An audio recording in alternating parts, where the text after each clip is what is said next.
Chapter 1276. When Yuan Xian acted, he really wanted Nie Sun to die. After calming down for so many days, he was actually glad that the other party was still alive. If Nie Sun died, this matter would be stuck in Lord's heart for the rest of her life. Yuan Xian would not be able to be put in an important position in the future. Not only that, it might even implicate the descendants of Yuan Xian's bloodline. With this thought in mind, when Yuan Xian learned that Nie Sun was gradually getting out of danger and that his wounds were starting to heal, he turned a blind eye and did not ask the military doctor to do anything. In the future, there would be many opportunities to find trouble with Nie Sun. There was no need to rush. Yuan Xian's tiger eyes seemed to shine as he asked, "What else did you talk about?" Hua Yuan smiled and said, "I tried to ask for guidance for a while, but the military advisor's energy is not enough. I can only take my leave regrettably." Yuan Xian curled his lips in disdain and said mockingly, "He's quite refined. He only took a knife and made himself look like a woman within a month." What was within the moon? If Yuan Xian's words were heard by Nie Sun, wouldn't he go crazy with anger? Hua Yuan listened quietly at the side with a faint smile on his face. His presence was so low that it was like a wall in the background. Yuan Xian could not be bothered to mention Nie Sun anymore. He was more worried about the situation at the front line. He followed Hua Yuan's instructions, but the results were minimal. The bait was set, but the big fish refused to take the bait. When Hua Yuan heard about this, he asked in surprise, "Who is the enemy general? Why is he so cautious and difficult to deal with?" Yuan Xin said in distress, "This general doesn't know either. The scouts didn't find anything either. All they know is that it's a young, unfamiliar general." He did not meet Zhang Pengji face to face. The scouts who went out to investigate did not know what Zhang Pengji looked like. Zhang Pengji was always dressed as a man in the army. Most of the time, she wore a heavy military uniform and armor. She wore a helmet that covered both sides of her face. People who were not familiar with her could easily mistake her gender. Everyone in the world knew that the Duchess of Lanting was the only female vassal, so it was impossible to link it to her. Because of the mismatch in information, no one had discovered that the seriously ill Zhang Pengji had been wandering in the rear of Qinzhou for almost a month. Hua Yuan shook his head. If it was a young general, it was even more impossible. Yuan Xian asked, "What's wrong with that?" Hua Yuan said, "General, put yourself in their shoes and think about it. If you were their general, would you follow up with a successful pursuit or retreat?" Yuan Xian was stunned for a moment, then said decisively, "Of course it's to retreat in the face of danger." Because of the omniscient view, Yuan Xian knew that it was a trap to strengthen the defense and clear the field. Of course, he would not say that he would foolishly follow up on his victory. Hua Yuan continued, "If you don't know anything, the advantage lies with you. You only need to follow the prescribed order and pursue the enemy, and you'll be able to increase the results of the battle by several times. In the face of such a huge temptation, will the general really give up the heavenly merit that is within easy reach at this critical moment?" Yuan Xian blushed and said reluctantly, "Of course I'm unwilling. No one would remain unmoved in the face of benefits that were easily obtainable." Hua Yuan added, "Even a general is like this, let alone an unknown young general." Young generals admittedly had their merits, but they also had many shortcomings, such as eagerness for quick success and instant benefits, instability, lack of experience, and so on. Yuan Xian's character were flawed, but his combat experience was unquestionable. Otherwise, Huang Song would not have given him so many opportunities. Even Yuan Xian would take the risk, let alone an impatient and immature young general, and an unfamiliar young general. An unfamiliar face meant that he was not famous, and a young general meant that he was young and inexperienced. Logically speaking, this person's desire to achieve success was stronger than that of a normal general. But in the end, in the face of temptation, he was not moved, and he retreated in the face of danger without lingering to fight. How was he like a young and inexperienced fledgling? Yuan Xian regained his composure and said, "According to what you're saying, the commanding general is someone else?" Hua Yuan's expression was solemn as he said, "The general is experienced and knowledgeable. Who do you think this style resembles?" Yuan Xian thought carefully under Hua Yuan's reminder. As he thought, he said, "There are only a few famous generals under Lu Shi. Each of them has their own temperament, and the way they do things are very different. This decisive style. It's not easy to guess. Perhaps it's a new face. Although he did not want to admit it, Lu Shi was already a feudal lord who dominated more than half of Dongqing and the northern borderline. Even if she was a woman, she could bring benefits. As long as there were benefits to be gained, there would naturally be people who would rush to join her. It was not unusual for a new face to join her camp. Yuan Xian said, "Why, you don't agree?" Hua Yuan smiled bitterly and said, "I am indeed a little narrow-minded. Do you think this style is like the Lord of Lanting himself?" Yuan Xian was so shocked that he almost bit his tongue. What did he hear? Lu Shi? Yuan Xian shook his head and said, "Impossible, impossible. Lu Shi was seriously ill because of her grandmother's death. I heard that she almost lost her life. Why would she risk her life to come to Qinzhou? If she came to Qinzhou, who would be guarding the front line? This speculation is too absurd and ridiculous." According to a normal person's thinking, Yuan Xian's words were not wrong. Jiang Pengji was out of her mind, but the people under her command should have brains. How could they allow their lord to leave the front line and enter the enemy's rear? Hua Yuan saw Yuan Xian's confident expression and smiled embarrassedly. "You're right, counselor. I was thinking too much." Although there was no evidence, Hua Yuan still felt that it was Jiang Pengji. He had studied the few battles that Jiang Pengji had led. Her distinct personal style left a deep impression. She had shown her decisive side since the first battle against the Tsing-Yi army. She was always so sober and calm, as if she was standing on the sidelines from the beginning to the end. Would such a sober person really disregard the overall situation and risk running to the enemy's rear? Yuan Xian said, "If the enemy doesn't take the bait, think of another way." Hua Yuan came back to his senses and said with a smile, "I have a plan here. Counselor, please listen." The two of them talked in low voices. Yuan Xian's eyes became brighter and brighter. Jiang Pengji sneezed loudly and rubbed her nose. "I'm afraid Zixiao misses me." Yang Si was speechless. "My lord, look down. That's because you're embarrassing yourself. I wonder how Huayu's preparations are going." Jiang Pengji planned to retreat after having enough fun. She had disturbed the peace in Qinzhou. Huang Song's head would probably hurt if he heard the news. To prevent the enemy from suddenly becoming smart and running to fight a war of attrition, Jiang Pengji asked Feng Jin to be ready to support her. As long as they crossed the gorge, the army would be safe. Yang Si said, "The news has been spread. Huayu will make the appropriate arrangements." Jiang Pengji was about to nod when she heard the sound of horse hooves.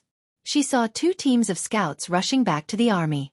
"Report, traces of an ambush have been found ahead." "Ambush?" Jiang Pengji frowned deeply and said unhappily, "It's not easy to fight on other people's home ground. They always set up ambushes. If they accidentally stepped into a trap, Jiang Pengji would lose a lot of troops." Yang Si asked the scout, "How many ambushes have you found out?" The scout said, "According to the traces, there are about 10,000 of them." More than 10,000 ambushes? So much effort? If the ambush gained the upper hand, even if Jiang Pengji's side was vigilant, they would lose nearly 10,000 troops if they really fought. Seeing that they were about to leave Qinzhou, Jiang Pengji did not want to increase the number of casualties. She turned her head and asked Yang Si, "Can we go around them?" Yang Si was from Dingjun in Qinzhou. He was very familiar with the terrain. Otherwise, Jiang Pengji would not have dragged him here. Chapter 1277. Let's take a detour if we can. It's good to have fewer casualties. Jiang Pengji quickly made a decision. It was better to do this sooner rather than later. The longer they delayed, the more their food supply would be. Yang Si nodded in agreement. It was fine not to know that there was an enemy ambush ahead, but if they knew and still foolishly went forward, wouldn't they be looking for trouble? After all, he was a native of Qinzhou. Yang Si was still very familiar with his hometown. Even if they took a detour, it would not waste too much time. Jiang Pengji looked at the sky and muttered, "The army will rest in place for an hour. The vanguard scouts will go forward to explore the way." Although it was said to rest in place, the entire army still maintained a defensive formation to prevent the enemy from suddenly rushing out. Jiang Pengji turned over and dismounted. Little White followed behind her obediently. Seeing this, Yang Si also dismounted to rest. Why are you frowning, my lord? Yangtze drank a mouthful of water to moisten his throat. After spring, it was gradually summer. The weather was getting hotter and hotter. After marching for 2 to 4 hours, one would be sweating profusely. In serious cases, one would even feel that their throats were smoking. Is there something wrong? Jiang Pengji said, I just feel a little strange. Strange? What's strange? Yangtze said excitedly, My lord, why don't you tell me and let me analyze it for you? Maybe I can help you solve your doubts. She shook her head and said, I can't say what's strange. I just feel a little uncomfortable in my heart. Yangtze was in a dilemma. How should he analyze it? Then, can you tell me what makes you uncomfortable? Yangtze guided her. What? Jiang Pengji thought about it and said, By the way, the ambush that the scouts mentioned just now doesn't feel right. Jiang Pengji had always believed in her intuition, which was a keen sense of danger. It had helped her escape from death several times. Although Jiang Pengji had been in this era for many years, she was more familiar with the way and thinking of war in the interstellar era. Occasionally, she would be confused. Yangtze took the initiative to help her solve her doubts, so she said it readily. Maybe he could give her useful advice. Yangtze said, The ambush just now? My lord, do you think the ambush is a trap? Jiang Pengji said, The scouts judge the enemy's situation based on the marching traces. Aren't the traces left by more than 10,000 troops too obvious? As she spoke, her thoughts became more and more clear. An ambush with more than 10,000 soldiers is already considered a big move. Even our scouts were able to discover the obvious traces on the ground. The enemy wouldn't fall for it so easily. Are the Yuanshin collective blind to not see it? That's right. What? When Jiang Pengji said that, she suddenly felt that there was some kind of conspiracy, and it was a targeted conspiracy. If it's an ambush, to prevent the enemy from being vigilant, it's natural to erase the traces of the army as much as possible, so that the enemy can enter the ambush site unprepared. Yangtze also pondered along this path. The more he thought about it, the more he felt that something was wrong, and his heart was filled with doubts. My lord's suspicions are correct. The enemy tried to ambush us, but left such an obvious flaw. This move is really suspicious. After a while, Yangtze suddenly thought of what Jiang Pengji had just said. He said, Just now, the scouts reported that there were more than 10,000 soldiers lying in ambush in front of us. My lord said, If we can take a detour, then we should. It's good to have fewer casualties. Looking at it now, this ambush seemed to be specifically targeted at the lord. Because the lord was naturally vigilant, once she knew that there was an ambush ahead, she would definitely choose to take a detour. Could it be that the ambush ahead was fake, and the real ambush was on the path we took to take a detour? Jiang Pengji shook her head. It's hard to say. The only thing I'm sure of is that there is indeed an ambush ahead. Although the live stream was useless except for chatting, Jiang Pengji was a person who was good at making use of others. She would try her best to use all resources to achieve her goals. The camera in the live stream could overlook the ground from a certain height. After Jiang Pengji adjusted the angle of the camera in the live stream, she did indeed discover many ambushes. In other words, if Jiang Pengji did not take a detour, she would still be ambushed. Yangtze was puzzled after hearing this. What was going on? Looking at it now, it was not a good idea to take a detour, but it was also not a good idea to not take a detour. It made people panic. What is that boorish man Yuan Xian up to? Jiang Pengji said, It's impossible for Yuan Xian to do this. He doesn't have the brains to think about such complicated things. This doesn't seem like Nyesun's style either. I dare not say that I understand Nyesun very well, but things like style are personal characteristics. Nyesun's style is not like this. Didn't Nyesun get slashed by Yuan Xian and almost lose his life? Scholars have always been proud and unyielding. Nyesun dislikes Yuan Xian, so he probably won't give him advice despite his illness, Yangtze said. There are many talents under Yuan Xian's banner. It's hard to say which one of them made a move. Jiang Pengji smiled and said, I have a hunch that this person is coming for me. Yangtze also said that the ambush seemed to be aimed at her, or it could be said that it was aimed at her cautious and thorough character. In order not to increase the number of casualties, Jiang Pengji would definitely choose to take a detour when she knew that there was an ambush. As they were talking, the scouts in the vanguard rushed back one after another. The situation along the way was good, and it was suitable for marching. Zhang Pengji said, "We've rested enough. Let's continue on our way." Because of their suspicions, Zhang Pengji and the others were especially careful when marching. The whole army was always in a state of facing the enemy. Yang Si looked around at the surroundings and said, "The terrain here is open. It's not suitable for an ambush. We should be safe." Zhang Pengji nodded and looked back at the army that was still orderly. She could not help but frown. Everyone has worked hard for the day. Let's rest here for the night. We'll continue marching tomorrow. There was a water source nearby. It was convenient for the cooks to wash the rice, set up a fire to cook, and replenish their water pouches. The viewers in the live stream room also tensed up. When they heard that she was going to rest, they hurriedly reminded her to pay attention to the water source. That was natural. Zhang Pengji was very cautious about what she drank. She was only willing to drink drinking water after it was boiled. During ancient wars, there were many examples of enemies poisoning upstream. Zhang Pengji naturally would not make such a low-level mistake. After a round of inspection, the water source was normal. Upon reaching this conclusion, Zhang Pengji did not breathe a sigh of relief. Instead, she frowned even more. The next day, the army found traces of what seemed to be an ambush in front of them. "Can we take a detour?" Zhang Pengji asked again. Yang Si frowned and said, "Yes, but the army has to turn around and march 3 to 5 miles. The journey will be half a day later than expected." The army's journey was calculated.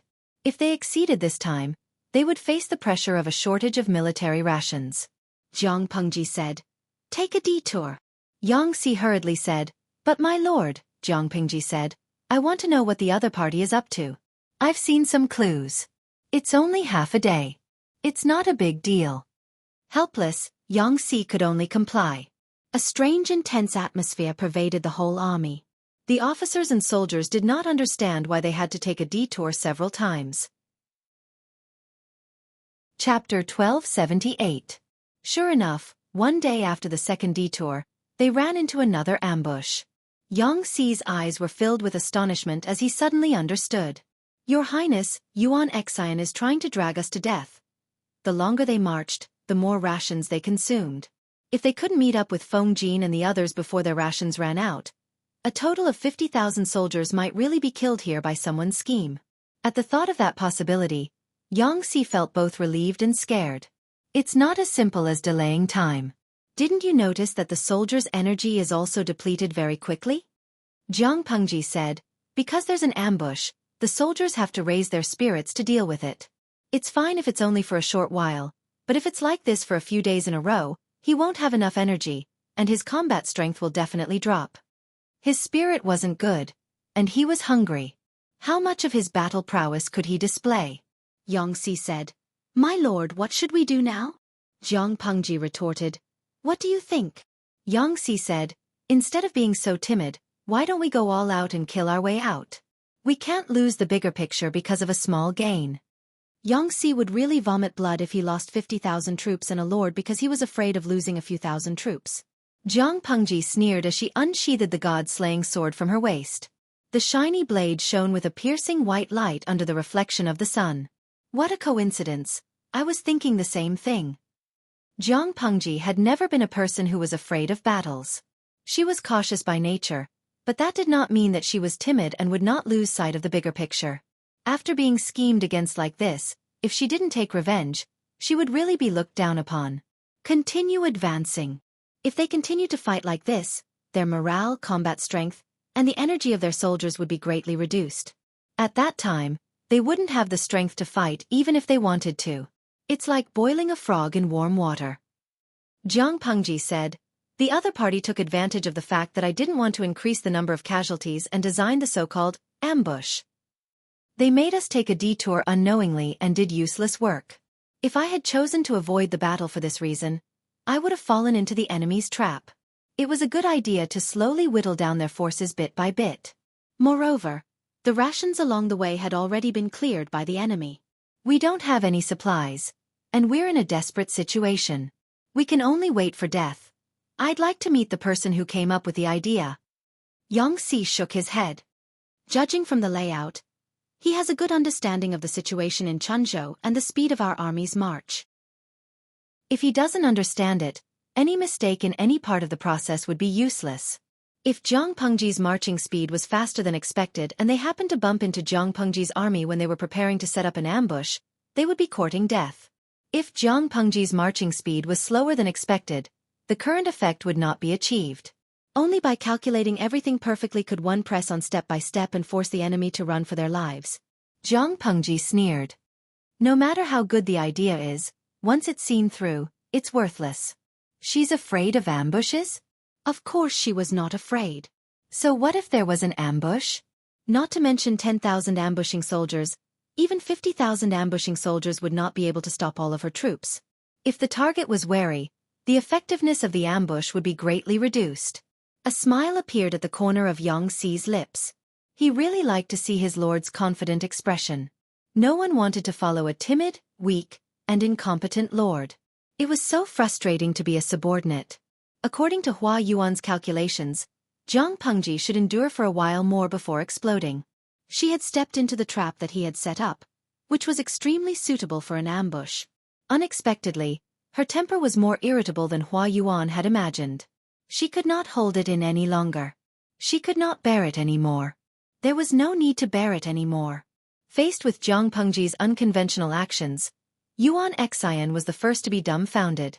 Because Hua Yuan had calculated correctly twice, Yuan Xian was not so concerned about the ambush this time. Would Zhang Pengji be lured away by a casual gesture? No matter how perfect the ambush was, wouldn't it be a waste? Unexpectedly, Zhang Pengji rushed over with her troops, causing Yuan Xian to be flustered. Zhang Pengji had always been a decisive person. She did things cleanly and efficiently without procrastinating. Since she had made up her mind to force her way through, of course, she would not give the enemy time to prepare mentally. Yuan Xian was furious. The blue veins on his forehead bulged from the force of his jaw. These literati are really not trustworthy at all. Hua Yuan's calculations were wrong. Yuan Xian was forced into a passive position.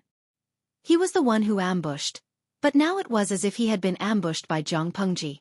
Yuan Xian was arrogant and conceited. Of course, he would not look for the reason for his failure from himself. Instead, he looked for Hua Yuan's fault. After all, Hua Yuan was only a temporary worker without an official position. He came from a humble background. His life was equivalent to that of an ant in Yuan Xian's eyes. Did Yuan Xian have to admit that it was not the temporary worker's fault but his? Seeing that the enemy's army was getting closer and closer, Yuan Xian's side could only choose to fight hastily. Because Zhang Pengji had discovered it early and Yuan Xian's side was not fully prepared, the so-called ambush did not achieve the desired effect. Even so, Yuan Xian still caused a certain number of casualties on Zhang Pengji's side. Compared to the losses suffered in a proper ambush, this number of casualties was still within an acceptable range. Seeing that the scale of the battle was tilting towards Zhang Pengji's side, Yuan Xian could only stop his losses in time. He retreated angrily, leaving 3,000 to 4,000 corpses behind. This battle was unexpectedly easy to fight. Zhang Pengji shook her head. It's really infuriating to meet a general like Yuan Xian. According to the footage captured by the camera in the streaming room, the previous two ambushes had taken a lot of effort. If Zhang Pengji had really charged in, she would have lost at least 5,000 troops and horses. However, the two arrangements were not put to use. Yuan Xian's side slacked off and planned to simply fool people. Unexpectedly, Zhang Pengji did not play by the rules this time. Not only did she not choose to take a detour, but she also led her troops to attack. How could a shoddy construction withstand Zhang Pengji's violent destruction? Yang Xi wiped the blood off his face with a handkerchief. As he tidied up his appearance he said, "My heart aches for Nyesun." Zhang Pengji said, Yuan Xian has reminded me that the military reform should be brought forward. If a general tampered with military orders and strategies because of his own selfishness, or if he responded perfunctorily, Yuan Xian was a good example. The commander-in-chief had sole authority in the military. It was fine if he met a reliable one, but if he was unreliable, Zhang Pengji could not help but frown. She did not have many generals under her command. Other than a few who were highly valued, The new people who were promoted later on were still inexperienced and could not take charge independently. Inexperience meant that they had little experience and were easy to be schemed against. Of course, it was better to politely decline a veteran general like Yuan Xian who took advantage of his seniority, who was conceited, confident, and arrogant. Of course, Yang Si knew about the military reform. His lord had mentioned it several times, but because the time was not ripe, she did not put it into action. Military reform? My lord, you'll take action when you return? Jiang Pengji shook her head. I'll take action after I defeat Bogeo. The impact of the military reform now is too great. She wanted to restrict the commander-in-chief's military power and command. She did not want to see Yuan Xian appear under her command. Chapter 1279. Yuan Xian returned pathetically and immediately sent someone to question Hua Yuan. In the end, General, he's gone. Yuan Xian was waiting for Hua Yuan. He never expected to hear this answer. Hua Yuan was gone. Gone? How could he be gone? Look everywhere, I want to see him alive or dead. Yuan Xian frowned. He had a belly full of anger that had no outlet to vent. At this moment, he was angry and aggrieved, like an angry beast that had been injured. The soldier anxiously lowered his head and did not dare to be negligent. He quickly retreated to find Hua Yuan. Naturally, they could not find him because Hua Yuan had already left. You still haven't found him? Yuan Xian waited for a long time. The anger in his heart licked his liver. As time passed, the ominous feeling in his heart grew stronger. The soldier's heart trembled, because of fear. His entire body trembled like a sieve. I haven't found him. I've searched everywhere, but I can't find any trace. It's as if he disappeared into thin air. Really disappeared? Yuan Xian slowly digested this news. His mind was in a mess. All kinds of conspiracy theories were competing in his mind. Why did Hua Yuan run away? Could it be that he was a spy sent by the enemy? On the surface, he was giving advice to him, but in reality, he was helping the thief escape? If that was the case, everything would make sense. Yuan Xian's livid face suddenly turned pale. Quickly search and see if anything is missing. Also, send out a notice to arrest Hua Yuan. The soldier searched Hua Yuan's temporary residence. Yuan Xian also buried himself in checking his commander's seal and all kinds of documents. The result was confusing. When Hua Yuan left, he did not take anything valuable with him. He did not even take his newly tailored clothes with him. Yuan Xian did not lose his commander's seal, personal seal, documents. Not a single one was missing. They were all in their original places. If Hua Yuan was really a spy sent by the enemy, why did he not take these? Yuan Xian was confused and glad at the same time. He was confused by Hua Yuan's actions and glad that Hua Yuan did not take advantage of the situation. Could it be that he knew he was useless and was afraid that I would blame him, so he left first? Yuan Xian thought.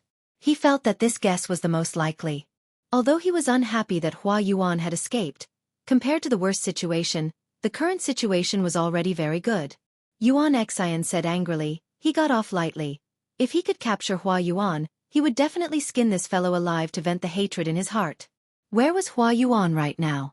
The wheels of the carriage rolled forward, and Hua Yuan's soft humming could be faintly heard from the bumpy carriage. Huang Song's defeat is certain.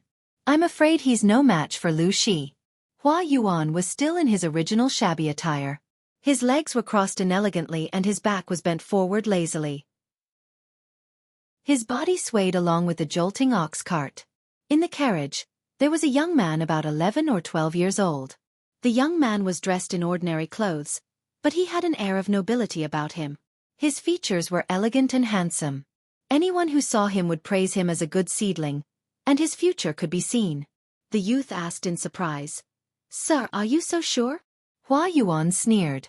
According to Huang Song's plan, he handed Qinzhou over to Yuan Xian to give him the cold shoulder. The situation at the front line was critical, and Lu Shi was seriously ill. They only needed to stabilize the situation at the back. Yuan Xian's temperament wasn't that great, but he was an old general after all. He had a lot of experience, so he was still able to maintain his position. But Huang Song didn't expect Lu Shi to not only not be seriously ill, but also to bring troops to Qinzhou. Lu Shi brought troops. The youth's eyes widened in disbelief. He came to Chenzhou at this time? Chenzhou was Huang Song's rear. As the lord, it was one thing for her to pretend to be sick, but how could she bring 50,000 troops deep into the enemy's territory? If they were to fail and Huang Song got a big bargain, he would laugh his head off in his dreams. Although there's no evidence, it's not far off. Hua Yuan said. I wasn't sure at first, until I saw the news that Feng Jin was personally leading troops to guard both sides of the river. Think about it, with Feng Jin's background, if it weren't for Lu Shi, why would he need to be so energetic? Anyone else could have done the job of garrisoning troops on both sides of the gorge. In comparison, Cangzhou was more important to Feng Jin. And the result? Feng Jin didn't guard Cangzhou. Instead, he chose to stay at the front line of the river, where the security was tight. How could there be nothing fishy about it? The person who led 50,000 troops to create chaos in Chenzhou was more valuable than Cangzhou. Other than Feng Jin's lord, Lu Shi, who else could do it? It was precisely because Jiang Pengji was the one leading the troops that Hua Yuan was certain that Yuan Xin was no match for her. If Yuan Xin followed his plan, even if he couldn't seriously injure Jiang Pengji, he could at least kill half of her troops. But Hua Yuan thought about Yuan Xin's character and didn't think it was a good idea. After all, a dog can't change its habit. To avoid being implicated, he slipped away as soon as possible. Besides, he had already achieved his goal, so there was no need to waste time on Yuan Xin. Because of Lu Shi, having Yuan Xin guard the rear was the biggest mistake. Lu Shi is very cunning. How could he miss such a good opportunity? Hua Yuan turned to the youth and analyzed patiently. Even if Yuan Xin didn't die at Lu Shi's hands, he won't live for long. The youth asked, why? Hua Yuan said, Nie Sun wants to kill Yuan Xin and will take action in a few days. Yuan Xin can escape from the knife outside, but can he defend against his own people? Even if Nie Sun's performance was flawless, Hua Yuan still saw a familiar look in his eyes. It was a deep hatred for the enemy. Hua Yuan understood that look all too well. Nie Sun was not a bodhisattva who bemoaned the state of the universe and pitted the fate of mankind. He would not easily forgive Yuan Xin. As long as he found an opportunity, Nie Sun would set up a trap to take Yuan Xin's life. The youth lowered his head and thought for a long time before saying, the situation in Dongqing looks much simpler than in Nanqing, but if we look deeper, the waters are deeper. Hua Yuan said, when Huang Song's halberd sinks into the sand, it won't be just Dongqing that will be complicated. I'm afraid the entire 5 countries will be affected. The youth asked, the 5 countries? Including Nanqing? Hua Yuan said, including Nanqing. The youth revealed a trace of fear and said softly, Teacher, I'm a little worried, Hua Yuan said. The person who is worried about this is the Lord, not the young master. The youth said, I am one with my father. What he is worried about is what I am worried about. This youth was the heir of Shui. Because of the calamity of Nanman, Shui's children died. After that, he went into exile in Dongqing and suffered a lot. His body was injured and it was difficult for him to have children. In desperation, he could only adopt the child of the same clan as his heir and make him the young master to reassure the people. Hua Yuan did not comment on the youth's words. After a while the youth said, with this batch of provisions, father will have nothing to worry about. Hua Yuan responded vaguely. On the other side, Nie Sun also received news of Hua Yuan's disappearance. He frowned and thought about his brief meeting and conversation with Hua Yuan. He had a vague feeling that something was wrong. He seemed to have overlooked something. Nie Sun called someone over and asked about Hua Yuan's movements in detail, as well as what advice he had given to Yuan Xin. After asking in detail, Nie Sun had to admit that Hua Yuan's strategy was not bad. Unfortunately, Yuan Xin, the useless teammate, was a hindrance. Fortify the defense and clear the field? He didn't listen to me no matter what I said, but he listened to Hua Yuan's advice. Nie Sun felt a little stifled. His desire to kill Yuan Xin grew stronger. Wait, repeat what you just said. Nie Sun's heart skipped a beat. Chapter 1280. Speaking of which, no one would believe that Hua Yuan didn't come to Dongqing from Nanqing to cheat Yuan Xin, Huang Song, or Jiang Pengji. He came with sincerity to borrow grain. Yes, he was right. Hua Yuan's purpose was to lobby the feudal lords and borrow some grain for his lord. The southern barbarians destroyed Nanxing. They also tried to establish a regime to rule over the remnant citizens of Nanxing. Unfortunately, their civilization was more barbaric than the northern borderline. They only knew how to destroy, but they didn't know how to appease the people or recuperate. When they lacked women, they robbed them. When they lacked food, they robbed them. When they lacked money, land and manpower, they conquered them by force. The people of Nanxing suffered unspeakably. Various forces rose up to fight against the southern barbarians. However, fighting required grain. It would also delay the spring plowing. If the spring plowing was delayed, it meant that a year's harvest would be wasted. The grain shortage would become more severe, which would intensify the war. It was a terrifying vicious cycle. The grain shortage in Nanxing grew larger. Many feudal lords had to live frugally, let alone the small feudal lords who weren't doing very well. And Shui had a firm foothold under Lu Zheng's plan. After annexing a few small feudal lords, his power began to expand. Capital was needed to expand power. And Shui's conditions were too weak. Sometimes, he had to seek sponsorship and support to tide them over temporarily. He had no choice but to borrow grain this time. If he couldn't borrow grain, it would be difficult for the people under his rule to survive until the next autumn harvest, let alone recruit soldiers to increase his power. What was borrowing? Temporarily using other people's property. Because of Nanxing's geographical location, they couldn't borrow grain from the southern barbarians. Zhongzhou was too far away. After much thought, they could only set their sights on Dongqing. Who knew that Dongqing would be turned upside down? Jiang Pengji and Huang Song, the plastic siblings, were at each other's throats. Neither of them looked like landlords with surplus grain. Even if they had surplus grain, they wouldn't give up easily. This was Hua Yuan's conclusion after studying their personalities. Jiang Pengji was shrewd and cunning. She wouldn't be at a disadvantage no matter what. Deceiving her was far more difficult than Hua Yuan had imagined. Ordinary people had to pay interest when they borrowed money. Unscrupulous merchants paid interest when they borrowed money. In troubled times, grain was rarer than gold. It was easy to lend grain, but difficult to get it back. Jiang Pengji and Shui's friendship was limited to the cooperation of the Red Lotus Group and their brief meeting at the Huang Shui meeting. How could he expect her to lend Shui a large batch of grain without interest?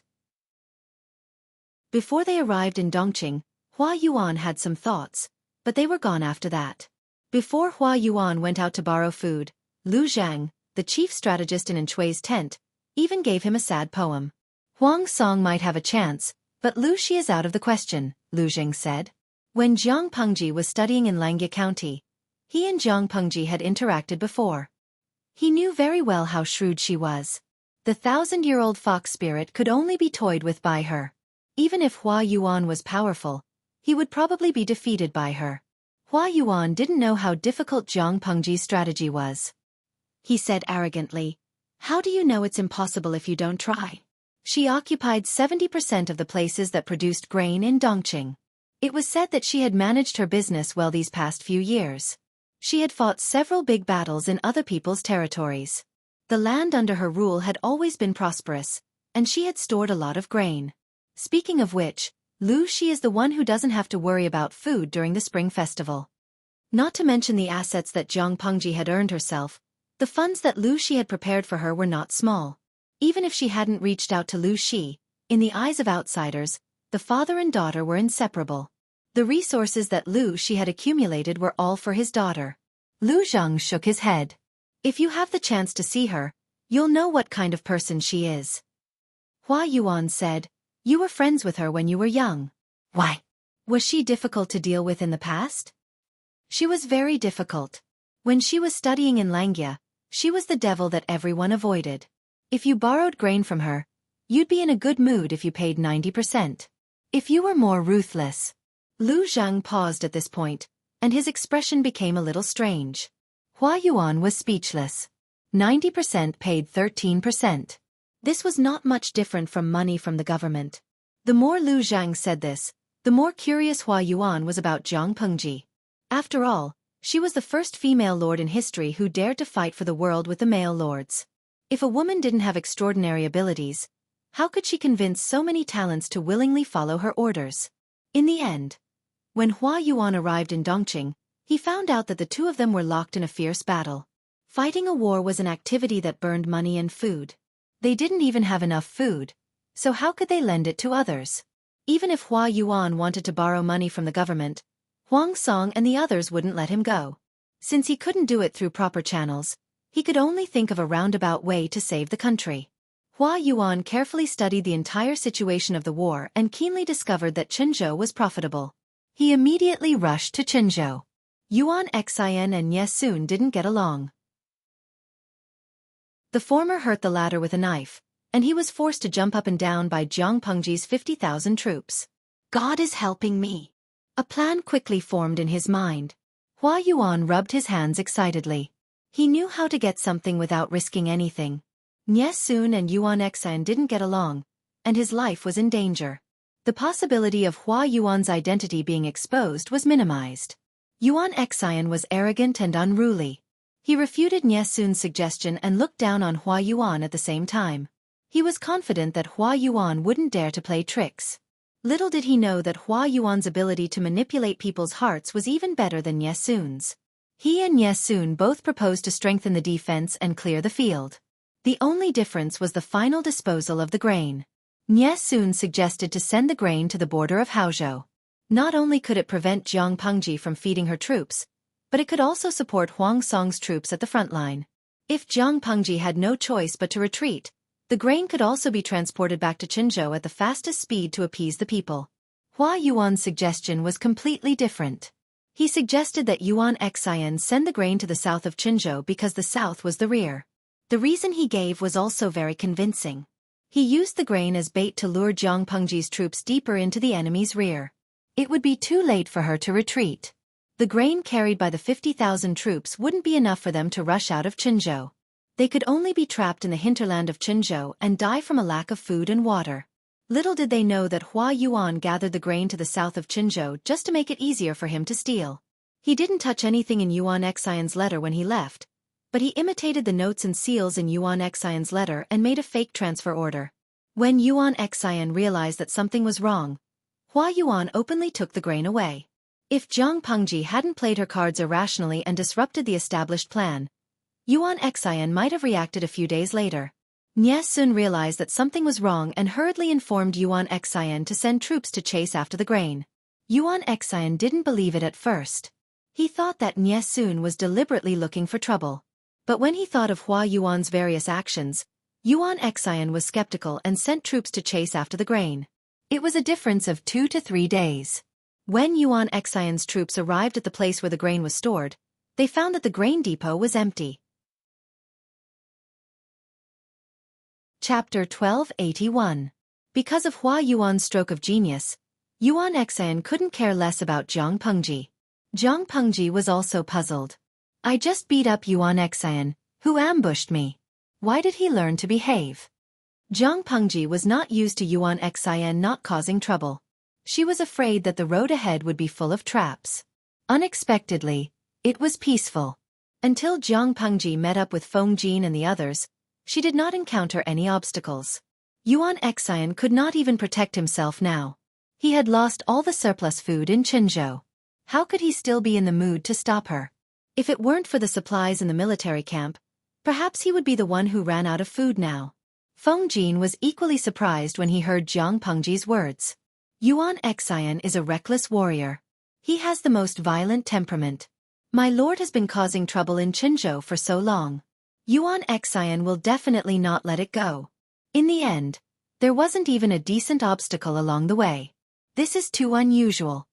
Jiang Pengji shrugged her shoulders and complained, this Yuan Xin is really confusing. Previously, it was as if he had the help of God, as if his brain that had been forgotten in his mother's womb had grown back. Then, he suddenly went crazy and allowed me to lead the troops away. Where did Bogeo find such a clown? If Huang Song could hear her words, he would probably cry out in grievance.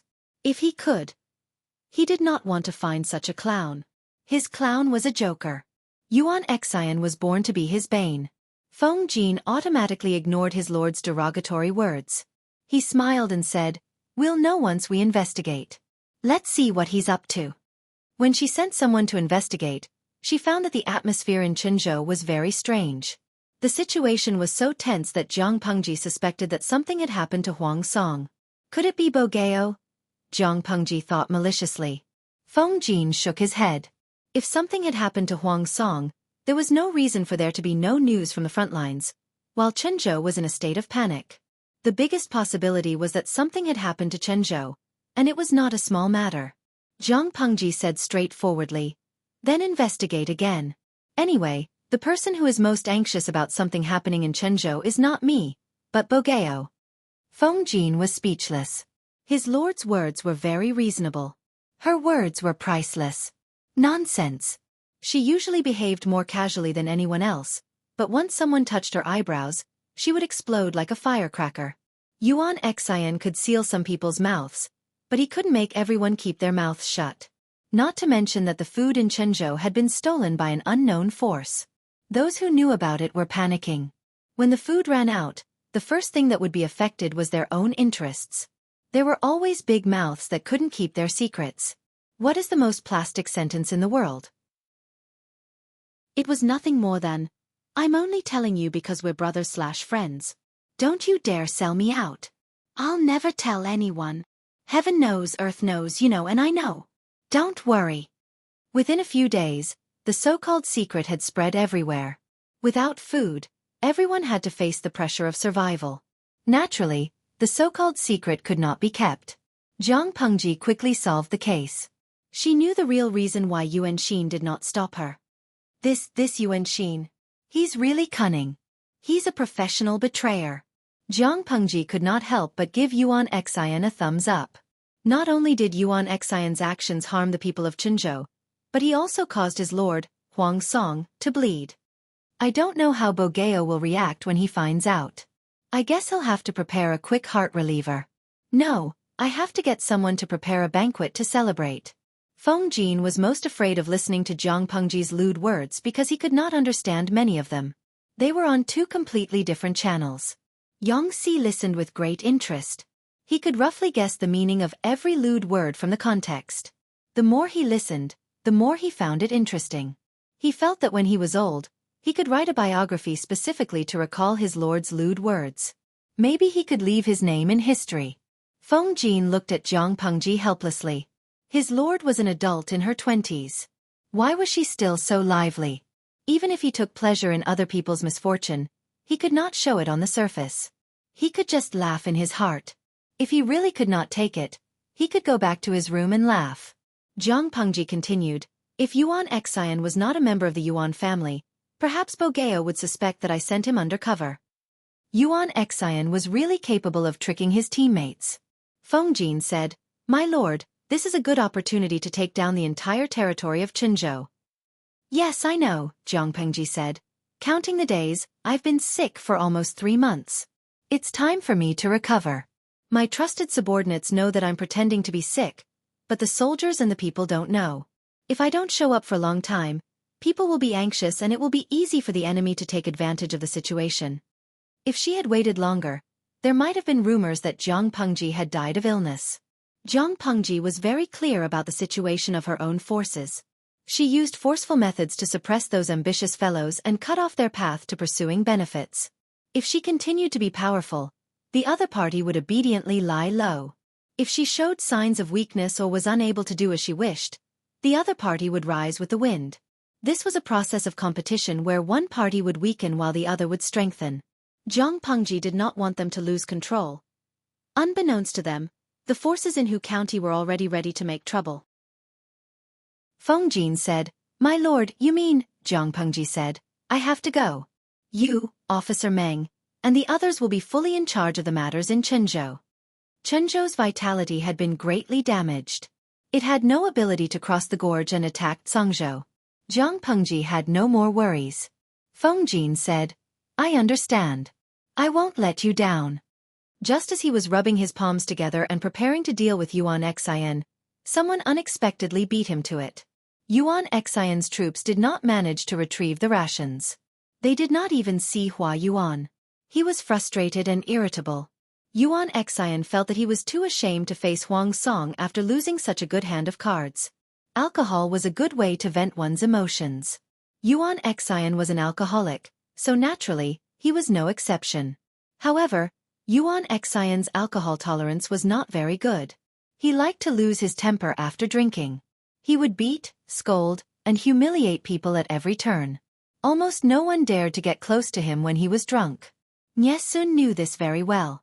Logically speaking, Nyesun should have stood up at this time, but Sun's injury is very serious.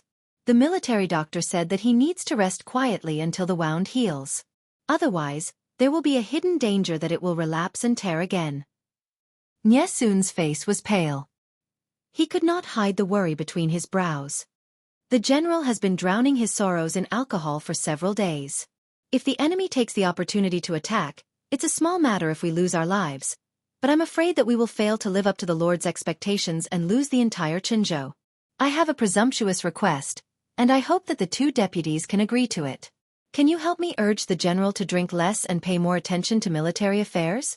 If this is successful, I will be deeply grateful and recommend both of you in front of the Lord. Just helping to persuade the general to drink less could make the military counselor owe them a favor? The two deputies were quite tempted and immediately agreed. Chapter 1282. The two deputies happily agreed, but when they met Yuan Xian, they realized that Nyesun's favor was not so easy to owe. Yuan Xian was a violent drinker and had a terrible alcohol tolerance.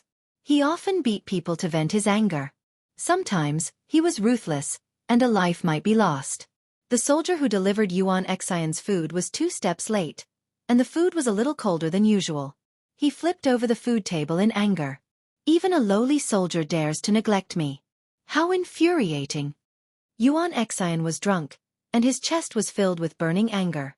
The pawn had missed his meal because of his abdominal pain. From Yuan Xian's point of view, even a pawn was bullying him and making trouble for him. Thinking of this, Yuan Xian's killing intent soared. He pulled out the horsewhip hanging from his waist and whipped the soldier to death. By the time the two deputies heard the news and rushed over, the soldier had already been whipped to the point where he no longer looked like a human. His skin and flesh were split open. The two deputies remembered Nyesun's promise, and their greed for the future overcame their fear. They pulled Yuan Xian from the left and right. What they didn't know was that Yuan Xian's strength increased after drinking. After accumulating strength, he broke free from their shackles. How dare you? Do you want to rebel and disobey me? Yuan Xian was too arrogant and could not tolerate anyone challenging his authority.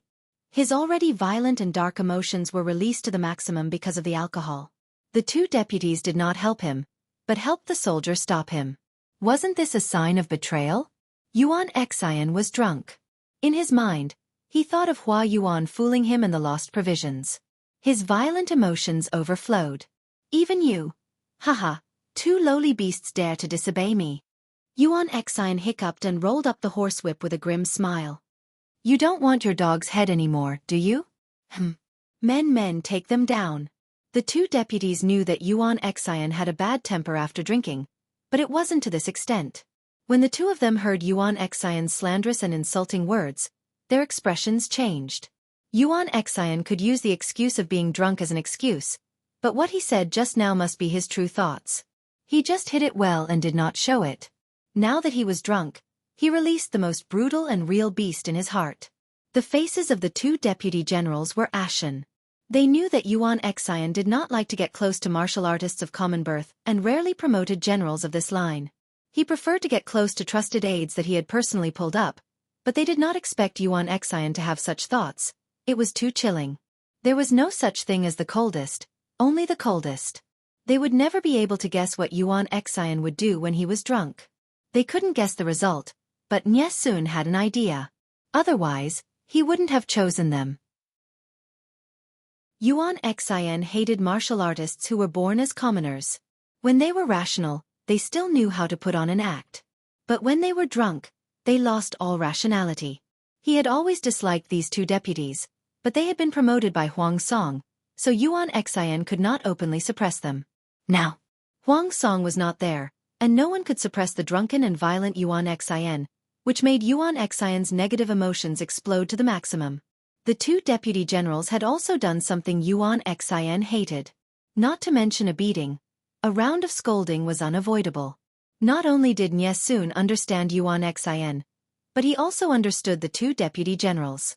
The two deputy generals were the most hard-working among the commoners. They were of low birth and had the ambition to climb up the ranks, so they could not stand others talking about their birth. Extreme inferiority would give rise to extreme self-esteem.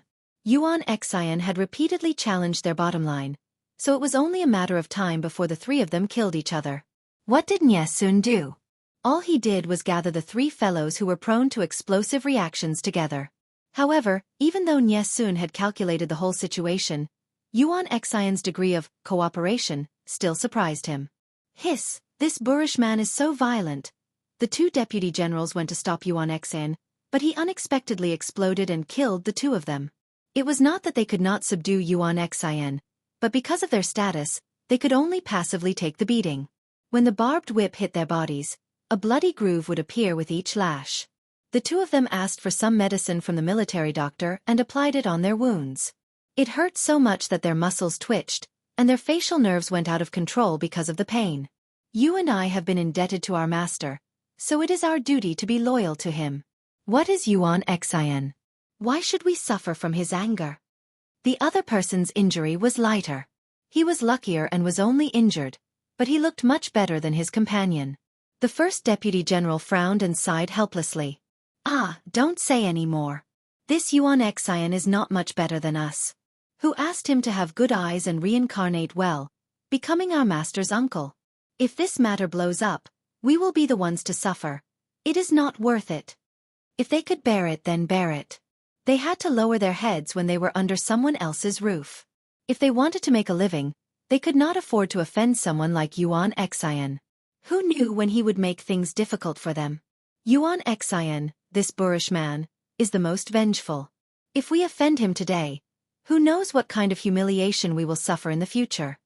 The second deputy general remembered Yuan Xian's humiliation during the day, and was so angry that his whole face turned green.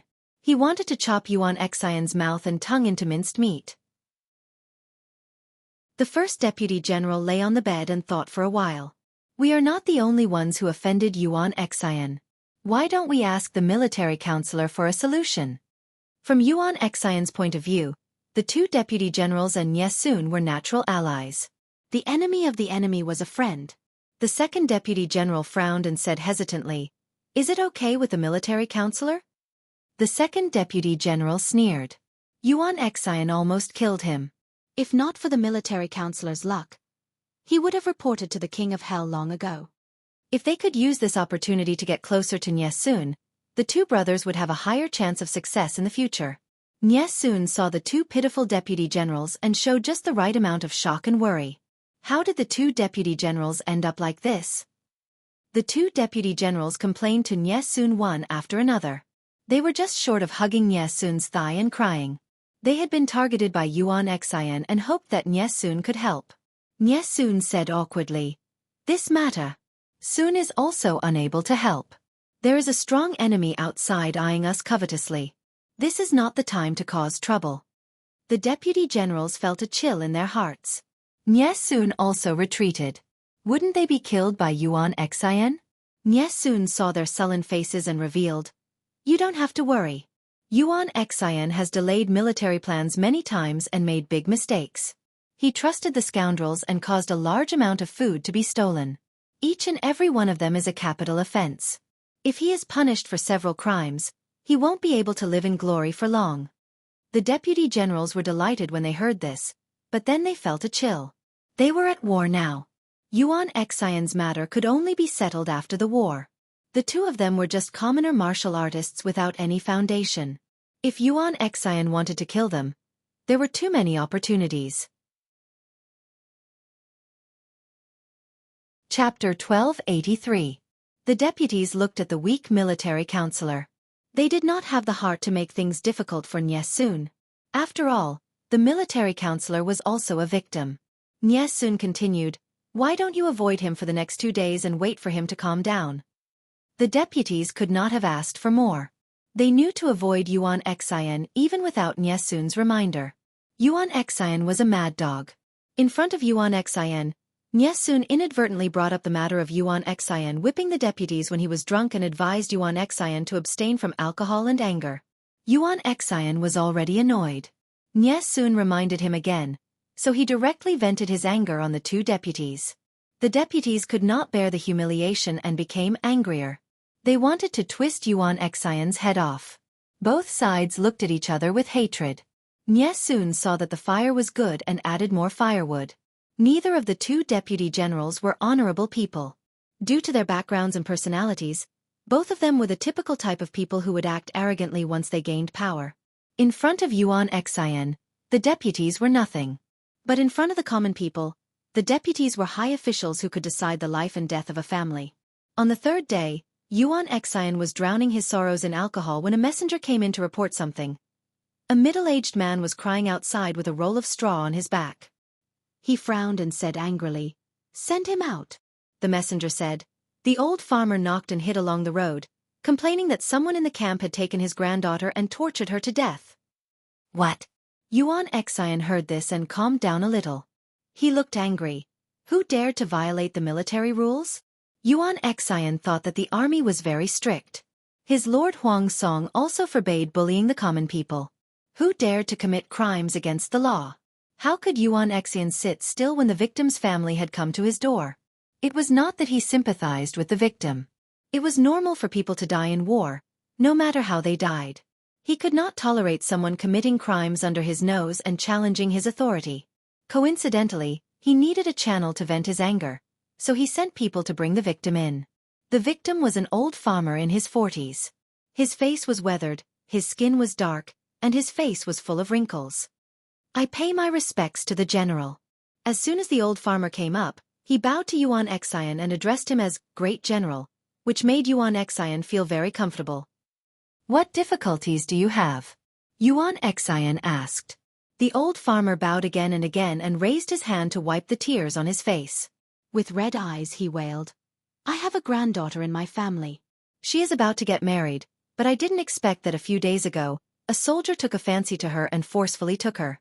I tried to find a way, but the soldier refused to let her go. He even said that he wanted to take my granddaughter as his mistress. I refused, so I beat him up. My poor granddaughter knelt down and begged for mercy for me, but he beat her to death." Yuan Xing said, "This general's troops are strictly managed. How could there be such a bastard who would forcefully abduct a civilian girl? My sons have all been conscripted. Some died in battle, and some are crippled. My daughter-in-law is long gone. My granddaughter is the only one who can do some farm work. Now that I don't even have a granddaughter, what's the point of me living?" The old farmer cried even harder. He said, "That soldier claimed to be a deputy general under the general's tent. He was so arrogant. Even if you gave me 10 guts, I wouldn't dare to slander him." Yuan Xian frowned. He was tipsy. His temper rose. He waved his hand and said, "There are only a few deputy generals under me. I'll call them here for you to see. If what you say is true, I'll stand up for you. If you're lying, be careful of your life." The old farmer cried, "I don't dare to offend the general and the other generals. My poor granddaughter, she died too miserably." A few deputy generals were called over. Recently, Yuan Xian had been too crazy. They didn't know why he called them. Maybe there was something important to discuss. When they entered the main tent, they found Yuan Xian sitting at the head and tail of the tent. A trembling old farmer knelt before him. The old farmer carefully turned his head to look at them. All the deputy generals were confused. Only one person was so scared that his face turned pale. He took a small step back. It was the first deputy general. The old farmer's eyes lit up. He pointed and said, "General, it's this soldier." Everyone looked at him in confusion. Yuan Xian fixed his eyes on him and laughed sinisterly. His eyes were filled with murderous intent. "Are you sure it's him?" The old farmer said, "I'm sure. It's this soldier who took my granddaughter and beat her to death." The first deputy general's face was so pale that it looked like it was covered in a layer of ash. His lips were completely pale. The murderous intent in Yuan Xian's eyes made his heart tremble. He never thought that this old farmer would carry his granddaughter's corpse to the camp to cause trouble. He had done something like this more than once. However, he wasn't the only one who had done such things. In ancient times, the conditions of war were harsh. The soldiers in the camp had to bear the pressure of life and death every day. If they held it in for too long, they would easily get into trouble. They needed a way to vent. At such times, sex became the best way. It could satisfy the body's needs and relieve the pressure. Even if the higher-ups strictly forbade them from disturbing the people, bullying them, and raping women and children, there would always be people who went against the wind and took advantage of the chaos to commit crimes. However, he was already a deputy general and could be considered an official. He didn't need to take the initiative to ask for this kind of thing. The old farmer's granddaughter was given to him by others. He felt that she tasted good and wanted to keep her as a concubine. He didn't expect the old farmer to be so insensible. He wanted to teach him a lesson, but he accidentally killed the old farmer's granddaughter. This matter could be easily suppressed, so why would it be brought to Yuan Xian's attention? The first deputy general's face was ashen. He rolled his eyes and pulled out his sword, wanting to silence him. He shouted angrily, "Don't slander me!" You still want to silence him? Yuan Xian didn't like this deputy general from the start. He suffered from no solid evidence. Now that he had something on him, how could he let it go so easily? Seeing this, everyone instantly understood what had happened. They looked at each other. Yuan Xian boasted that the army was strict, but in reality, it was just that. There were many loopholes that could be exploited. Everyone covered up for each other. If Yuan Xian dealt with the first deputy general, the others wouldn't be so clean either. Making a prompt decision, they persuaded Yuan Xian to first remove the first deputy general from his position. They should first lock him up and carefully investigate before making a conclusion. There were so many unruly people now. Who knew if this old farmer had randomly picked up a corpse to blackmail them? Yuan Xian drank a little too much and his mind was in a mess. Everyone persuaded him at once. His head hurt and he could only agree. The first deputy general's heart was cold. When Yuan Xian sobered up, would he still be alive? Why not? Strike first and let Yuan Xian not have the life to pursue this matter. The second deputy general came to visit him. When he heard that he wanted to do something big, he was shocked. "Do you want to die?" The first deputy general said fiercely, "If I don't take Yuan Xian's life, he will take my life tomorrow." The second deputy general's face darkened. He didn't dare to agree. "What? Are you afraid?" The second deputy general said, "I'm not afraid. It's just that if Yuan Xian is killed, what should we do?" The first deputy general said, "In these years of war, we brothers have collected a lot of money. We won't starve to death no matter where we go." The second deputy general still didn't move. The first deputy general said, "It's better to be a landlord than now. Marry 8 or 10 women, have a dozen children, and continue the family line."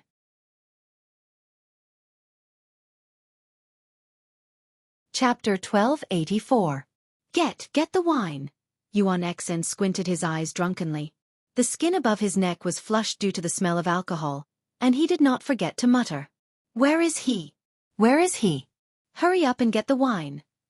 He thought he was shouting loudly, but in fact, his voice was as soft as a mosquito, almost coming out from his mouth. Yuan Xian lay sprawled on the bed of the commander, half of his body in the bed, and the other half outside. Although the alcohol content of the current wine was not high, and women who did not know how to drink could drink half a bottle, Yuan Xian drank in jars. No matter how good his capacity was, he could not resist drinking like a whale or a dragon. It was common for him to get drunk. At this moment, he was very drunk, and his body was sweating. He tore off his armor to cool down. It was still hot, so he pulled open his clothes. The alcohol took over his mind, and he fell into a deep sleep. In a blur of consciousness, he heard a few words coming from outside. "I have an urgent matter." "Yes, an urgent matter. I must discuss it with the general face to face." The person who spoke was Deputy General B. Behind him was a soldier with his shoulders shrunk and head bowed. The soldier seemed to be very afraid of strangers, and kept looking at the ground without raising his head. It was late, and the soldiers guarding the main tent were also sleepy. They asked a few questions and let them in. Before entering, Deputy General B. did not forget to remind them. The general has been in a bad mood these days. Keep your spirits up. Don't be distracted. The guard smiled flatteringly. I know, I won't be distracted. Although he said so, when Deputy General B brought people in, the soldiers guarding on both sides yawned lazily, and became even more sleepy. Deputy General B was in the main tent, and it was safe enough. The brothers could also take the opportunity to slack off. Deputy General B entered the tent with the soldier. The soldier raised his head and puffed out his chest. It was the detained Deputy General A. A thunderous snoring came into the ears of the two. They looked at each other, walked around the screen from both sides, and entered the sleeping quarters inside the tent. Yuan Xian was sleeping soundly, his chest rising and falling, and his snoring rhythmically. Deputy General A's eyes were fierce and he murmured, God is helping me, he actually took off his armor. Soon after he grinned, revealing a mouthful of yellow teeth. If Yuan Xian had been wearing armor that protected all the vital parts of his body, they wouldn't have been able to land a hit on him. Yuan Xian's struggle might have alerted the guards outside. Who would have thought that Yuan Xian would be so cooperative? He was completely defenseless. Wasn't he a lamb waiting to be slaughtered? He winked at Deputy General B. The two of them exchanged glances and understood each other's intentions. The two of them were good brothers who had supported each other until now. They could understand each other with just a look. Due to Yuan Xian's usual intimidation, they didn't dare to openly kill him. Not only did they lighten their steps, they even held their breaths. Deputy General B was only 3 steps away from Yuan Xian. He seized the opportunity and rushed forward. She used her hands to cover Yuan Xian's mouth and nose, then flipped over and pressed down on Yuan Xian's body, using the strength of her legs to press down on his shoulders. Assistant General A also moved. He pulled out the dagger hidden in his bosom. A cold white light flashed in the air, the blade about to kiss Yuan Xian's neck. Yuan Xian felt difficult to breathe in his sleep, and there was a heavy weight on his body. He subconsciously struggled to open his eyes and saw 2 ferocious faces. Yuan Xian was shocked and a sense of danger surged in his heart. Before he could overturn Deputy Commander B who was suppressing him, Deputy Commander A had already raised his sword and cut his throat. Blood spurted out with a puff sound. The two of them were sprayed by Yuan Xian's blood, but they didn't care. Deputy General A increased his strength until the blade was stuck in Yuan Xian's neck bone. Deputy General B turned over, and Deputy General A pulled out the knife and stabbed Yuan Xian's chest a few more times. Enough, quickly pack up and leave.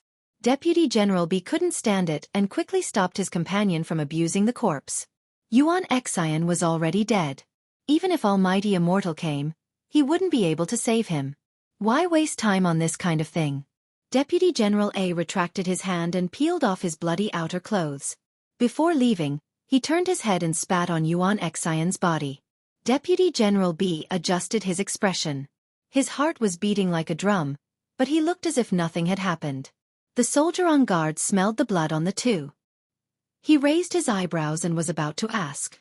Deputy General B smiled bitterly. The general is not in a good mood. I'll go back and apply some hemostatic medicine. The soldier on guard suddenly understood. Yuan Xian was too violent these days. He often beat, scolded, and whipped people. Many people who went in were injured. He looked sympathetically at Deputy General B and let him go without further questioning. The two had just walked a few steps when a soldier on guard opened his mouth in surprise. Just now. I didn't seem to hear any movement in the tent. Deputy General B's heart trembled. He still pretended to be calm and moved forward, but his steps were slightly messy. At this time, someone shouted. Quickly take them down. It's a trap. When Deputy General B and Deputy General A heard the words behind them, they immediately lost their sense of propriety and ran forward rudely, bumping into a group of patrolling soldiers. Their abnormal behavior was seen by the soldiers. Whether it was a trap or not, they had to capture them first. Although the two were strong, 2 fists couldn't fight against 4 hands. They were quickly captured. At this time, someone felt something was wrong. There was such a big commotion outside. Why didn't General Yuan Xian show any signs of anger? He gathered his courage and opened the tent. The thick smell of blood in the air caused his expression to change. He took 3 steps forward to take a look. Ah!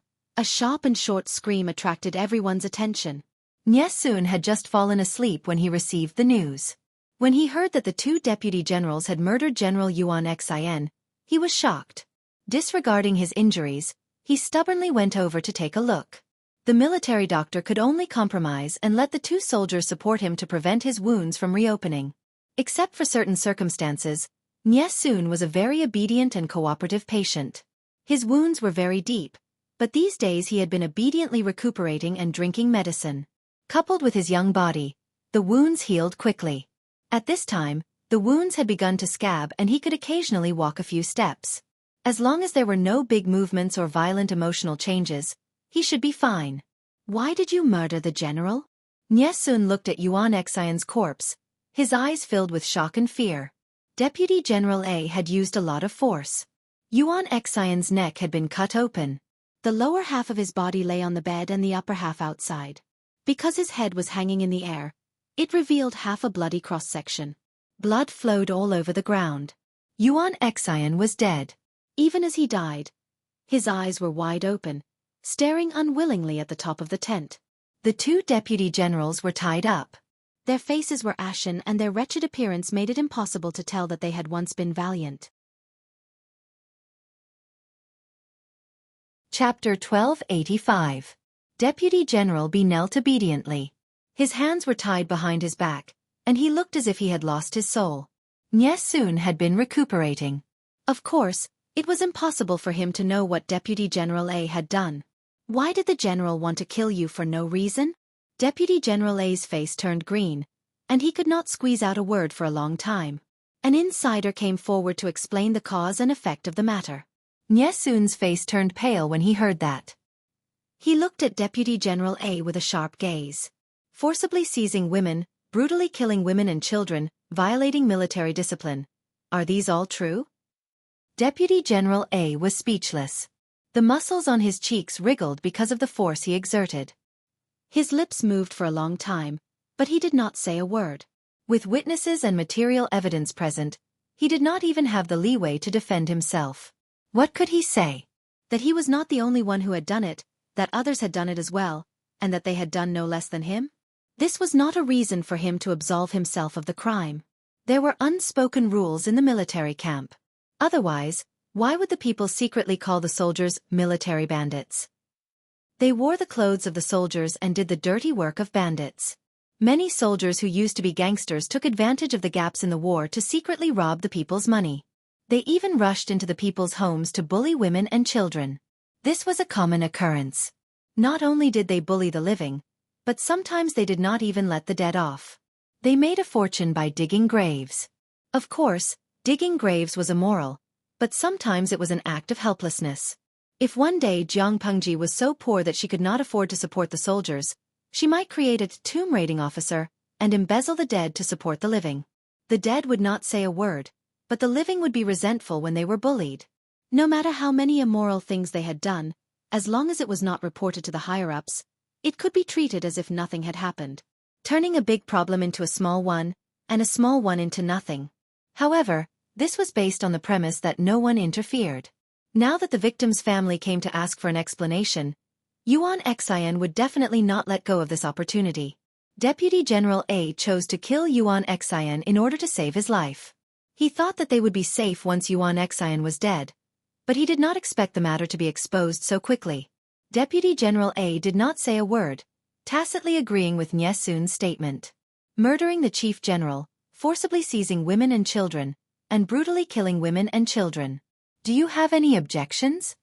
After he finished speaking, Sun ignored Deputy General A and said to Deputy General B, "You conspired with him to kill the commanding general and knowingly broke the law. You should be executed for your crime. Do you have any objections?" Both of their faces were ashen. Sun waved his hand and said in an extremely cold tone, "Men, drag the two of them away and deal with them according to military law." The two of them were taken away. Only then did they come to their senses, and they struggled to beg Sun for mercy, hoping to make up for their mistakes. However, Sun did not relent. It was impossible for him to soften his heart. "What are you waiting for? Take them all away." Yuan Xin, who was the main commander, was dead. Now, The military camp was in Yesun's hands. He endured his illness and ordered people to collect Yuan Xian's body. Because of the urgency of the war, Yuan Xian's funeral could only be simple. Send someone to inform the lord of the funeral. Just tell him the truth. Yesun acted decisively and decisively, either cutting off or suppressing a portion of the parasites that had attached themselves to Yuan Xian, then promoting a portion of people to fill in the gaps. A series of movements that flowed like clouds and flowing water gave people the feeling that they were not being given orders in the face of danger, but rather that they had been premeditated for a long time. However, feelings could not be counted. Even if there were people who muttered, they did not dare to say it out loud. Not to mention them, even if Yuan Xian, Assistant General A, and Assistant General B were resurrected, the people involved would not be able to say what Yesun had done behind the scenes. Even if this was a trap set by Yesun, he was still the most innocent person on the surface. Because Yesun had prepared for this for a long time, when the main commander was murdered, not only did the army not become shaken, but it strangely became much more stable. Yesun continued to eliminate potential threats. Those who committed mistakes were punished severely, and those who performed meritorious deeds were rewarded handsomely. His methods were as swift as lightning, and he did his best to reverse the bad debts that Yuan Xian had left behind. This made people re-evaluate this seemingly gentle and harmless military counselor. After a series of actions, the atmosphere became solemn, and the impetuous morale of the army was barely suppressed. Yesun's methods were not comparable to Yuan Xian's. Feng Jin only found out about Yuan Xian's death a few days later. Dian Yen was an honest man, and he said whatever was on his mind. He was speechless and sighed. Yuan Xian died just like that? Feng Jin smiled and asked, otherwise, how do you think he should have died? Dian Yen looked puzzled. He was no longer the naive person he used to be. He could hear the hidden meaning in Feng Jin's words. What do you mean, military counselor? Feng Jin said, don't you think that Yesun's reaction was too quick? Dian Yen couldn't help but scratch his head and said, according to what I know, Yesun is Master Yuanjing's son-in-law. Even Master Yuanjing thinks highly of him. How can he be an ordinary person? Yesun was given an order in the face of danger, but he still managed to be so thorough. It can be seen that this person is also a rare talent. Feng Jin laughed and said, Commandant Dian is also a rare talent. It's rare to see such a pure and innocent heart. Dian Yen was embarrassed and begged for mercy. Military counselor, please don't laugh at me. What's going on here? Feng Jin said, on the surface, Yuan Xian died because of the hatred of the two deputy generals, but in reality, he died because of Yesun's scheme. Dian Yan's eyes widened in shock. You mean, Yesun urged the two deputy generals to kill the main commander? Feng Jin shook his head, and Dian Yen was even more confused. Martial artists use tangible weapons to kill people, while schemers use invisible swords to kill people. Yesun is a schemer. Feng Jin said, just as the Lord once said, once the ingenious scheme is known by others, it will lose its effectiveness. Similarly, the method of the schemer's murder is not known by outsiders. If Yesun crudely ordered the deputy generals to kill the main commander, then when he executed the deputy generals, wasn't he afraid that the deputy generals would bite him before he died? The more ingenious and secretive the scheme, the higher the success rate. At the same time, it could protect the schemer's own safety and interests to the greatest extent. Feng Jin said, Yuan Xian's death can't be separated from Yesun, but no one has evidence against him. The only two witnesses were sent to the King of Hell a long time ago. Dian Yen shuddered after hearing this. Feng Jin said, I also don't have evidence, but all kinds of coincidences point to Yesun. When there are too many coincidences, it won't be a coincidence anymore. Dian Yen couldn't help but be speechless. Murdering the main commander? Yesun isn't afraid of Huang Song coming after him? Huang Song was originally a suspicious person. Yuan Xian's death seemed to be well-deserved, but after a thorough investigation, Yesun would definitely be suspected. Not having evidence doesn't stop a person from being suspected. Feng Jin said, there's news that Yesun sent his wife and daughter to the Yu family in Wanzhou. He's all alone now. He's barefoot and not afraid of wearing shoes. What's there to worry about? There's a prerequisite for Huang Song to come after Yesun. He has to win against the Lord.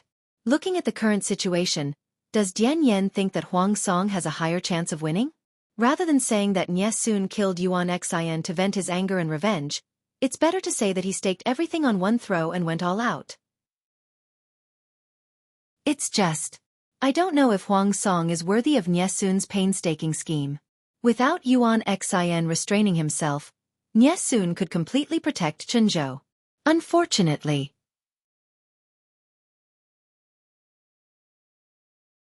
Chapter 1286. Dian Yen lamented, "Unfortunately, it's still too late." Feng Jin nodded in agreement and echoed, "It's indeed too late. If Nye Soon had abolished Yuan Xian earlier, maybe my lord." He stopped here. If Nye Soon had full control over the deployment of the troops in Chenzhou and Yuan Xian had assisted from the side, maybe Zhang Pengji would have suffered a great loss. Nye Soon's methods were not comparable to Yuan Xian's.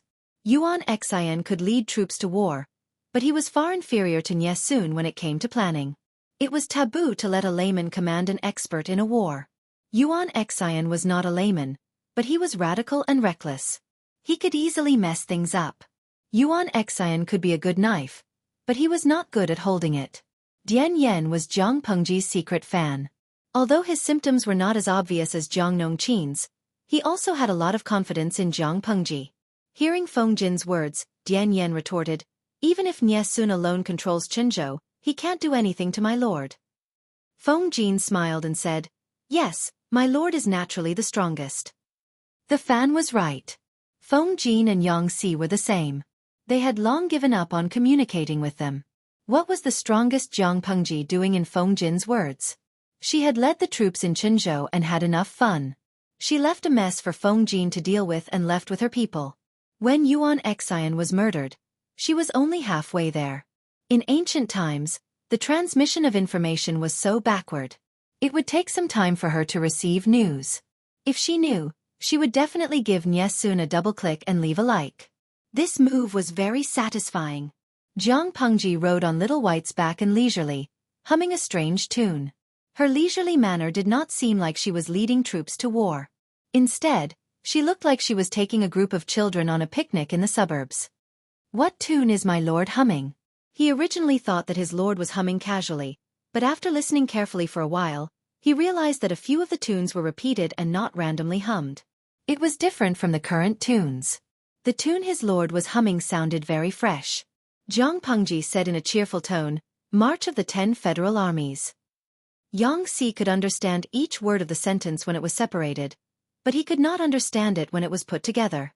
Yang Si asked in surprise, "March of the 10 Federal Armies? What kind of place is the Federation?" Zhang Pengji took advantage of the fact that Yang Si did not understand, so she simply fooled him. "The place I dreamed of was a faraway land of freedom." Even though it had been almost 10 years since she transmigrated, Zhang Pengji still missed her hometown. She had never forgotten it. "Freedom Village?" Yang Si replied with an "oh" and asked casually, "What kind of place is that?" Zhang Pengji recalled for a while and said calmly, "A place full of wars." For as long as she could remember, the Federation had been involved in countless wars. If it wasn't for the fact that the war situation was dire, the Federation wouldn't have needed to activate the Genetic Warrior Project. Zhang Pengji could be considered a victim of the plan, but at the same time, she was also a beneficiary. Without this plan, she would have died a long time ago, or become a normal citizen protected by others.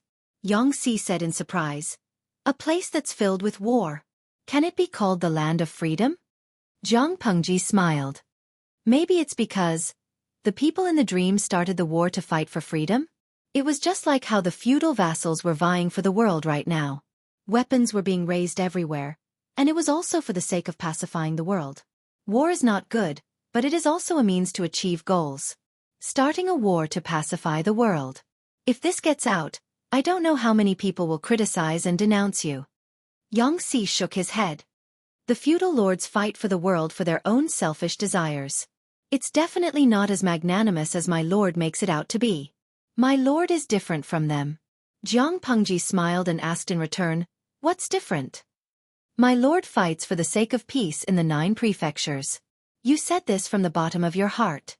Not only do I believe it but others also believe it. People are different from each other. The other feudal lords are different. Not everyone has such high moral integrity and awareness as you. To give the simplest example, my lord is willing to empty her private treasury for the sake of the people and the soldiers. Over the years, she has continuously invested tens of millions of coins and rarely used the public treasury. Others can't wait to squeeze the people and the soldiers dry and exploit their only interests as much as possible. They use their power to take the public treasury as their private property. Who would believe that people like that say that they fight for the world for the sake of the people and not for the supreme power and status in the world? Xueqi did not admit that he was flattering his lord. He was just telling the truth. From this point of view, it was not unreasonable for Jiang Nongqin to flatter the lord all day long. Jiang Pengji smiled and said, I didn't expect Jing Rong to think so highly of me. In order to live up to your praise, I have to do my best. Xueqi coughed awkwardly. He inadvertently saw Jiang Nongqin's gaze. Her gaze was filled with one sentence. You have good taste. Xueqi was speechless. What kind of experience would it be if the woman he liked was a brain-dead fan? The answer was, it was as if a green grassland had grown on my head and I could herd sheep at any time. Jiang Pengji said, I have to hurry up. Xueqi was surprised. Hurry up? Hurry up with what? Jiang Pengji said, military reform. Didn't my lord say that it would be changed after the war is over? Reform had always been about both risks and benefits. If it was not done well, it could cause a fatal disaster. Xueqi hoped that she could be more cautious. Jiang Pengji said, it was indeed arranged until after the war is over, but it can be put on the agenda now. Give me some advice. The march was too boring. Even if there were idle fish in the live streaming room to amuse her, she could not indulge in the bullet screen. Xueqi was a sharp-eyed person. She had to be careful when she occasionally looked at the bullet screen to prevent Xueqi from discovering any clues. She had to find something to do to pass the time. Xueqi asked, how do you plan to change it, my lord? Jiang Pengji said, I'm not very satisfied with the current military system. The authority and responsibilities are not clear, which slows down efficiency. The distribution of soldiers' pay is not clear. There are always villains who take advantage of the loopholes to eat without pay. No matter how strong the elites are, they can't stand being nibbled away by pests. There are also military discipline and rules. They were done well in the past, but there are still people who knowingly break the law. It must be because the price of committing a crime is too low, which encourages their arrogance. She wanted to be lazy and directly copy the federal military system, but she knew that it would not work. In order to maximize the benefits, Jiang Pengji could only deepen and improve the original basic items. She divided the authority and responsibilities, which was in line with the background of the times and could be accepted by people. Because she was born in the military and received genetic warrior training since she was young, she went to the battlefield at a young age, so she deeply understood how important powerful force was. Whether it was a country or a force, dignity, rights, and status all needed the support of powerful force. She wanted to carve out a bloody path in the chaotic world and build a country that was respected by all nations. Without powerful force, everything was empty talk.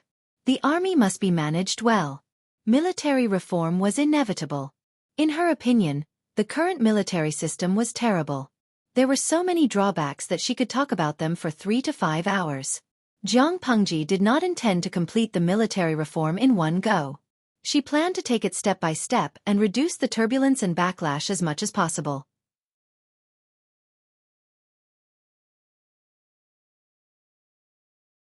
Chapter 1287. In the beginning, the military system was simple and crude. There was no distinction between civil and military, and the military and the government were integrated. Although the local feudal lords had a certain ability to mobilize troops, they had to listen to the central royal family. There were policies from above and countermeasures from below, so it became common for local feudal lords to raise private armies and form private armed forces. The military power was too dispersed, and it naturally buried hidden dangers for the entire society. In order to comply with the political and economic system, the military system reform was also urgent. The military and government began to be separated and transformed into a highly centralized military system with the monarch as the center. Civil and military officials began to be separated, and the system of rewarding military achievements became clearer. The source of soldiers was shifted from a single channel to the common people, and then the pressure of military taxes was shifted to the common people. The military force was further expanded and strengthened, which was conducive to war mobilization.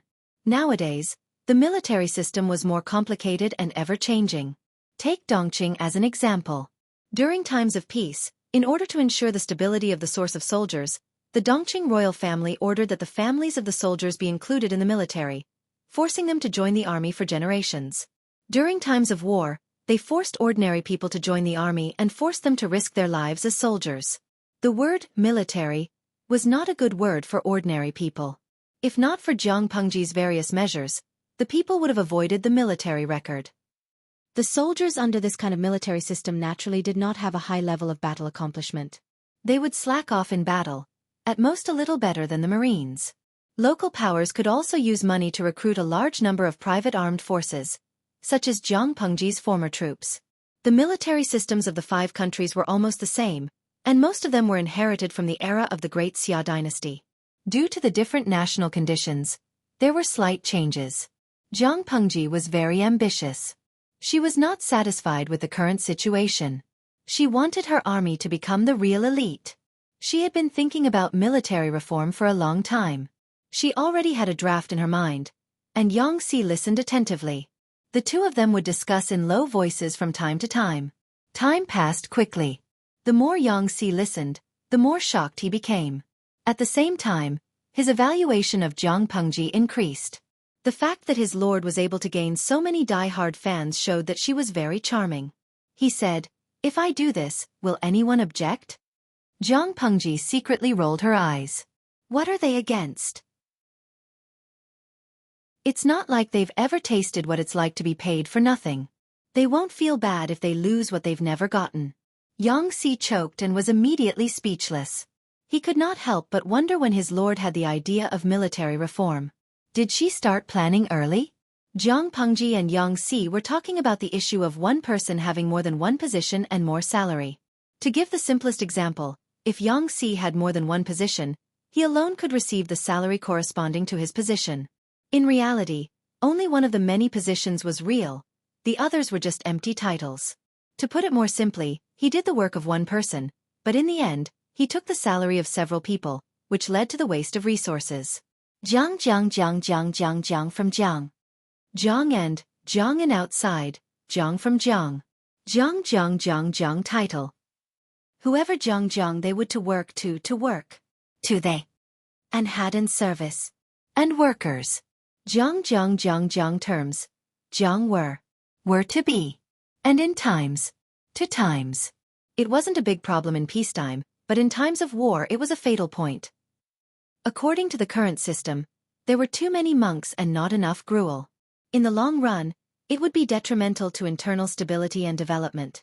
The two of them talked from noon to sunset and happened to mention military discipline.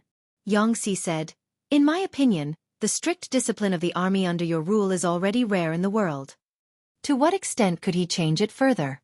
Jiang Pengji shook her head and said, "You can't put it that way. On the surface, no one has committed any crimes. But has there not been a single case of breaking the law secretly?" Yang Si was silent for a moment. He really couldn't guarantee it. Nothing was absolute. War was so chaotic, and it was hard to guarantee that no one would take advantage of the chaos to cause trouble and bully the common people. Jiang Pengji continued, "They don't dare now because I'm still young and I'm still a deterrent. If I'm no longer around after 100 years, the deterrents will no longer exist, and the general leading them will have evil intentions. At that time, if the upper beam is not straight, the lower beam will be crooked. The entire army will cover up for each other, deceiving their superiors and subordinates. Won't the victim be the one suffering? As the saying goes, the people don't fight with the officials, and they don't fight with the army. If there are really villains causing trouble, it will be really hard to guard against." Yang Si smiled bitterly. "My lord, you're thinking too far ahead." Although he said so, he still agreed with Jiang Pengji's words in his heart. His lord wanted to reform the army. She hoped that in the future, without a wise and mighty leader, the military camp could still maintain a sense of righteousness. "I've heard a saying, loyalty is because the bargaining chips for betrayal are too low," Jiang Pengji said. "Similarly, law-abiding is because the bargaining chips for breaking the law are not enough.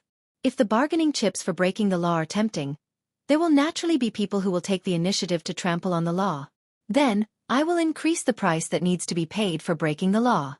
It will be so painful that no one dares to touch the bottom line. Jing Rong, what do you think of this idea? After listening, Yongxi laughed and teased. My lord, you should say this to Wenbin. If he hears this, he will definitely regard it as a famous saying to warn the world. Wasn't the law that Han Yu pursued all his life? Jiang Pengji said, just say it's good or not. Why do you drag Wenbin into this? It's good but, Yongxi said, going too far is as bad as not going far enough. His lord's idea was very good, but there had to be a limit. Otherwise it would be counterproductive. Jiang Pengji nodded and said, I know this. That's why I want to unify the management of military records and record them. If anyone violates military discipline, not only will they cut off their own path to promotion, but they will also implicate their descendants. They won't be able to enter politics or the military for 3 generations, and their descendants won't be able to enjoy all the benefits of being a soldier's family. In the future, when the Golden Scale Academy expands its branches, the descendants of soldiers who have made mistakes will also be rejected. Yongxi secretly touched his nose. He had just told her that going too far is as bad as not going far enough. His lord directly made a ruthless move. If this system was implemented, who would dare to commit a crime? The price of committing a crime was too high. Many people had the obsession of carrying on the family line and bringing honor to their ancestors in their minds. Once military discipline was violated, not only would it bring shame to their ancestors, but it would also harm the future of their descendants. In some ways, this was more painful than killing someone. Jiang Pengji said, this is just a general idea. As for how to decide, we still have to wait for everyone to gather and brainstorm. Apart from this, Jiang Pengji and Yongxi also discussed a lot. Jiang Nongqin looked at his lord with stars of worship in her eyes. Yongxi was angry at first glance. Wasn't he better looking than his lord? He had wasted a lot of saliva this afternoon. Why didn't she take pity on him? Where's mine? Yongxi asked the water bag in Jiang Nongqin's hand eagerly. Jiang Nongqin sneered. No, this is my lord's. Yongxi was speechless.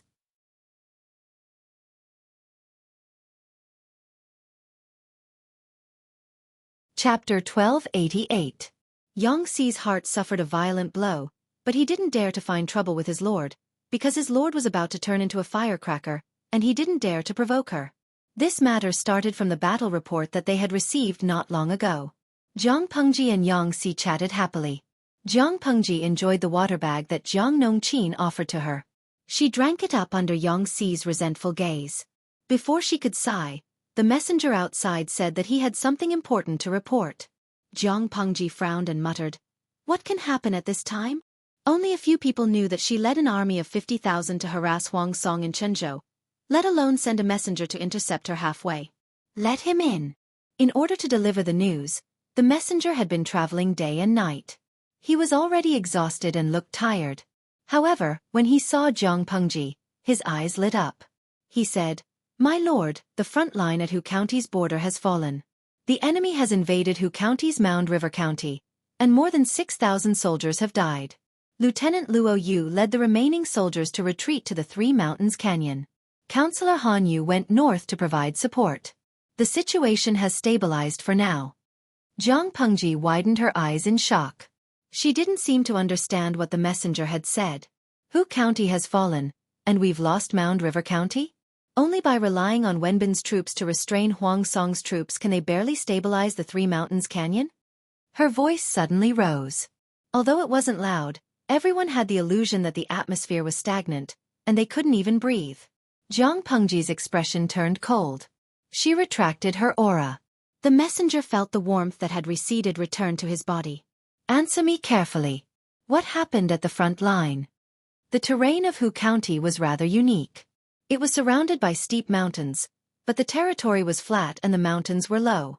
After Lu Shi's management, the river water was introduced and underground water was developed vigorously. This solved the drought in Hu County and made it the most productive county in Dongqing. Mound River County was close to a man-made river, which was also the place that produced the most food in Hu County. Huang Song's army had broken through Hu County's defense line. The pressure on the defense suddenly increased, and Hu County was in danger. If it weren't for Han Yu, who saw that the situation wasn't looking good and led his troops to contain Huang Song's troops, Hu County would have lost more than one county. In another 2 or 3 months, it would be the autumn harvest. Huang Song had made a huge profit this time. The messenger replied with fear and trepidation. Jiang Pengji was burning with rage. Those old bastards. I'm not dead yet, and I'm not dead yet. Who gave them to? Didn't she say that she assigned a large number of troops to defend Hu County? Although it wasn't an impenetrable fortress, it wasn't made of paper either. How did it fall so quickly? It turned out that there was a mole. Jiang Pengji was really angry. Because Hu County was Lu Shi's old territory, when Jiang Pengji took over, the forces in Hu County were well behaved. She didn't go out of her way to create trouble, so both sides lived in harmony. Unexpectedly, when she pretended to be sick, those old farts couldn't sit still anymore. Yang Si said, "My lord, don't be angry. Think about it from another perspective. It's a blessing, not a curse. It's better to expose it now than to cause trouble later." Fortunately, Hu County was not completely lost. Only Zhanghe County was lost. Huang Song's losses in Chenzhou were enough to make up for it. I understand, but I'm angry. Jiang Pengji gritted her teeth. I hate betrayal the most. She hated the word betrayal.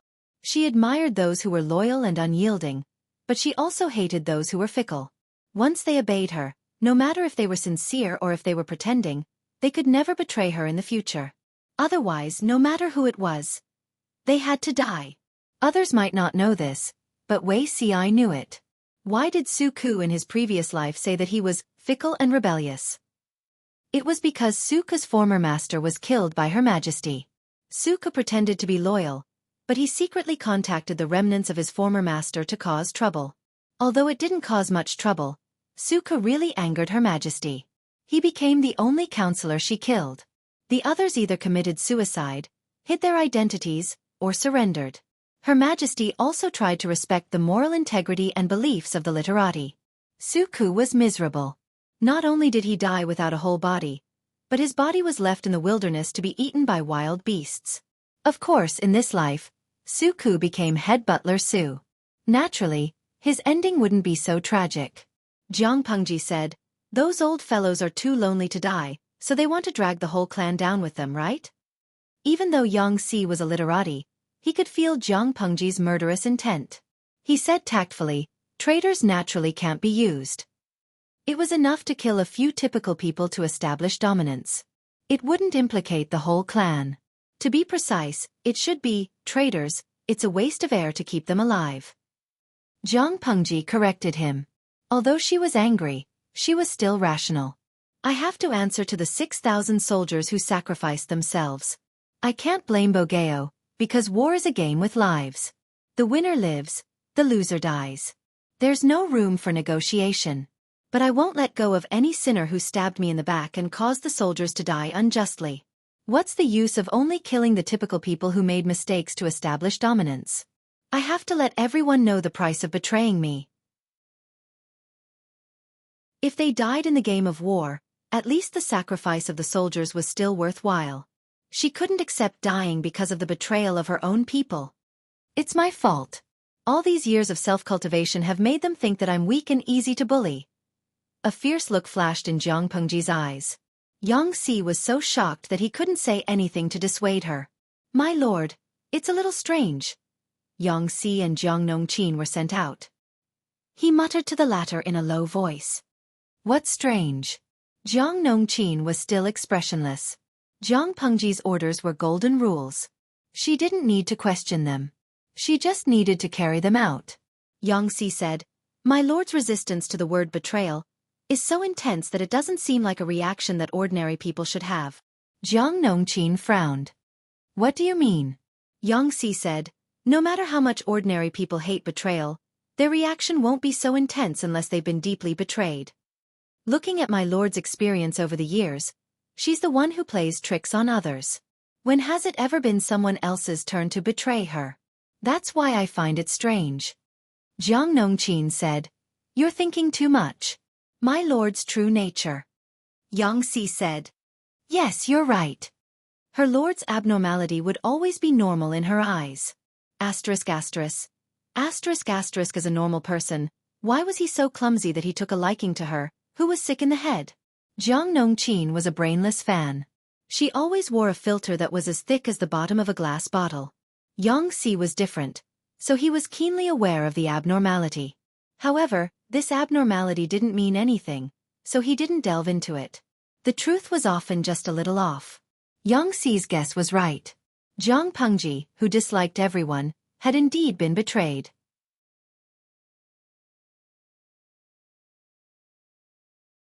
Chapter 1289.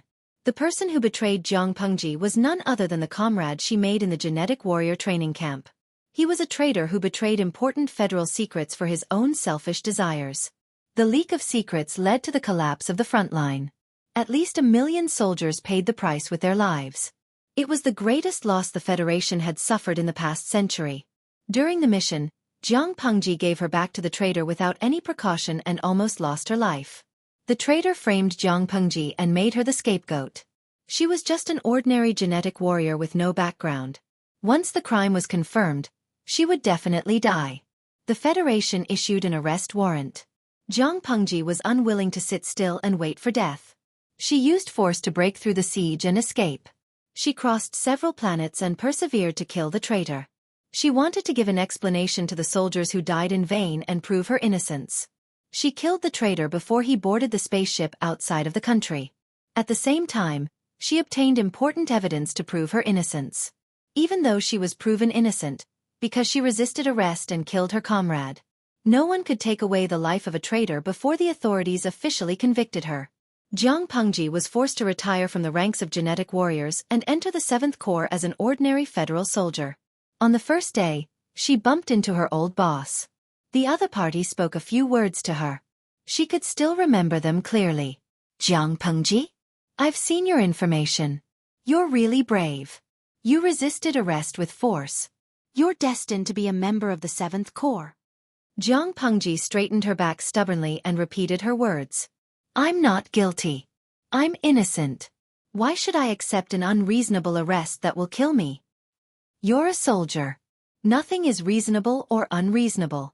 Obedience is your duty. The old superior said. Moreover, do you have no confidence in the Federation? Even if the evidence is conclusive, they'll verify it in detail. Finally, they'll convict you after a trial in the military court. Zhang Pengji's face turned red. I'm just an ordinary genetic warrior. Who knows if I'll be used as a scapegoat? The genetic warrior training plan is a failure. It's rare to see such a unique genetic warrior with such ideas. The old superior laughed. TSK. TSK. You have a lot of conspiracy theories. You read a lot of novels, right? Zhang Pengji was speechless. Those who dare to convict you, send you to the military court, or secretly execute you without any solid evidence, I'm afraid they won't even. Before he could finish his sentence, the other party suddenly smiled and said, It's getting late, I still have a meeting to attend. Go report to the recruit office first. We'll talk again if fate allows it. Zhang Pengji was more experienced in actual combat than the new recruits. In just a few years, she had been promoted based on her solid achievements. She met her old boss for the second time. The other party seemed to have completely forgotten about her, and only treated her as an ordinary subordinate. Zhang Pengji did not deliberately try to befriend him until the old boss retired due to certain reasons. She also grew to be his successor. The younger generation will surpass the older. The old boss smiled and said, I'll leave the 7th Army to you. Yes. Every time Zhang Pengji thought about it, she would sigh with regret because she had failed to live up to her old boss's high hopes and expectations. Before she transmigrated, she felt that she was a competent commander. After transmigrating for nearly 10 years, she had gradually changed her way of thinking. As an individual soldier she was very good, but as the core of the frontline army, she was still lacking. Perhaps it was to make up for it, or perhaps it was out of empathy, but Zhang Pengji desperately wanted to be a good lord, because she could not disappoint the people who followed her. If I don't even have the courage to give an explanation to the 6,000 innocent soldiers who died unjustly, I have lived in vain. Zhang Pengji secretly clenched her fists. She had made up her mind. There was no one around. Only the bullet screens on the live stream screen were unwilling to be left out. They silently refreshed their messages. Walnut do walnut. Streamer, I have no opinion on punishing the main culprit, but isn't it too much to implicate the family? I'm not a brainless saint. I just feel that the streamer has a good reputation now. There's no need to fill in your reputation for these people and leave behind a controversy 1,000 years later. Sankanwu Antifa. Traitors are shameful, but their relatives are innocent. The streamer is not an unreasonable person, right? Tudu Faccio. There's nothing wrong with that. I support the streamer. After all, it's a different era. We can't use our values to demand the streamer. Boss Chow used his father's death to conquer Suzhou. How many people did he kill in Suzhou? Although his father's death was not the main reason, it was indeed one of the reasons that pushed Boss Chow. The streamer was betrayed.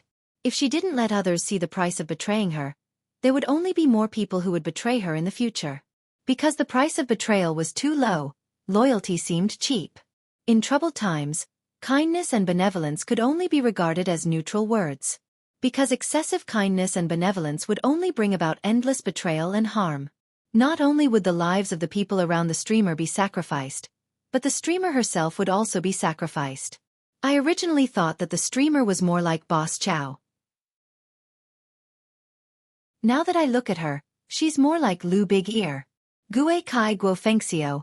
I don't think it's too much. For outsiders like us who are watching the show, 6,000 casualties is just a cold number. But for the families of the soldiers, they are all corpses lying on the battlefield. They are wounds that will never heal. Even the ancient big shots in the live stream jumped out to mock her. How could the other idle people sit still? Many old people knew how bad Jiang Pengji's temper was. She would tear apart the idle people at the slightest provocation. She had indeed become much gentler in the past 2 years. Because she was too gentle, some newbies in the live stream held her to the standard of a saint. Reality proved that the possibility of Jiang Pengji becoming a butcher was far greater than that of a saint. No matter who tried to persuade her, the people of Hu County and the entire clan who betrayed her were already dead in her eyes. Wei Ci received the news that Hu County had fallen 2 days earlier than Jiang Pengji. When he received the news, he had a premonition. Sai, at least you've lived for a few years in this life. Don't cry injustice in front of the king of hell. You didn't die unjustly at all. If it weren't for the variable Lu Shi, the people of Hu County would have been cut into pieces by the Lord. How could they have survived until now? With great difficulty, fate had turned around and prevented the fate of the entire clan from being buried. Why didn't this group of people know how to cherish it? Instead, they wanted to die? Fate is really an interesting thing. Wei Ci looked up at the bright starry sky. The stars in the eyes of others were a mysterious code to him. Huang Song led the army to break through the front line of Hu County and took over Zhanghe County. Before the joy had completely passed, Huang Song received news. Lanting has recovered from his illness. It was just a few words, but Huang Song felt the pressure on his shoulders increase. It was as if there was an invisible pressure. It made it difficult for him to breathe. At the same time, it made him secretly excited. Complicated emotions intertwined and merged into an indescribable emotion. Cheng Jing said, "The Lord is very happy." Huang Song said, "Lanting is seriously ill. It's an unfair battle. She's recovered. Of course she's happy." Because of the pressure Jiang Pengji had exerted for a long time, Huang Song was very open-minded about this battle.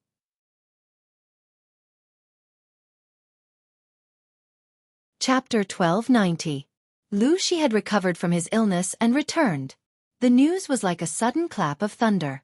Huang Song did not say anything, but those with ulterior motives could no longer sit still. It was as if their buttocks were on fire. Especially the forces in Zhanghe County of Hu County. They secretly colluded with Huang Song and betrayed the soldiers fighting at the front line of Hu County, causing the front line to collapse. More than 6,000 people were killed or injured, and Zhanghe County was lost as a result. This was when Chang Yuan, Meng Hang, Luo Yue, and the others were sufficiently prepared. If they did not notice, the casualties would be more than 6,000. Perhaps the entire army would be wiped out, and tens of thousands of soldiers would be buried. The group was burning with anxiety. They were afraid that Jiang Pengji would settle the score with them later. They sent someone to sound out Huang Song, afraid that he would go back on his word and betray them. Because they had betrayed Jiang Pengji, they were also afraid that Huang Song would betray them. This could be considered some kind of retribution. Huang Song said, "Since you have pledged your allegiance to me, I will naturally protect you. As long as I am not defeated, Lanting cannot do anything to you." Everyone breathed a sigh of relief. As long as Huang Song did not push them out, it was fine. However, they neglected that the premise of Huang Song's protection was not defeated. If they were careless and defeated, would Jiang Pengji let them go? Of course not. They had Huang Song's protection, so there was no hurry for the time being. Those who were flirting with Huang Song and leaning on the wall to climb over were the ones who were panicking. Lu Shi has actually recovered from his illness? How did she recover? Didn't she say that she was dying of illness? She didn't even show up after the successive defeats on the battlefield? There were more than 3 to 5 local tyrants in Hu County. Zhanghe County had pledged their allegiance to Huang Song, but the other counties had not had time to jump over. In other words, they were still in Jiang Pengji's territory. Their lives were in her hands. Someone said sarcastically, "She's so lucky." They all hoped that Jiang Pengji would die quickly.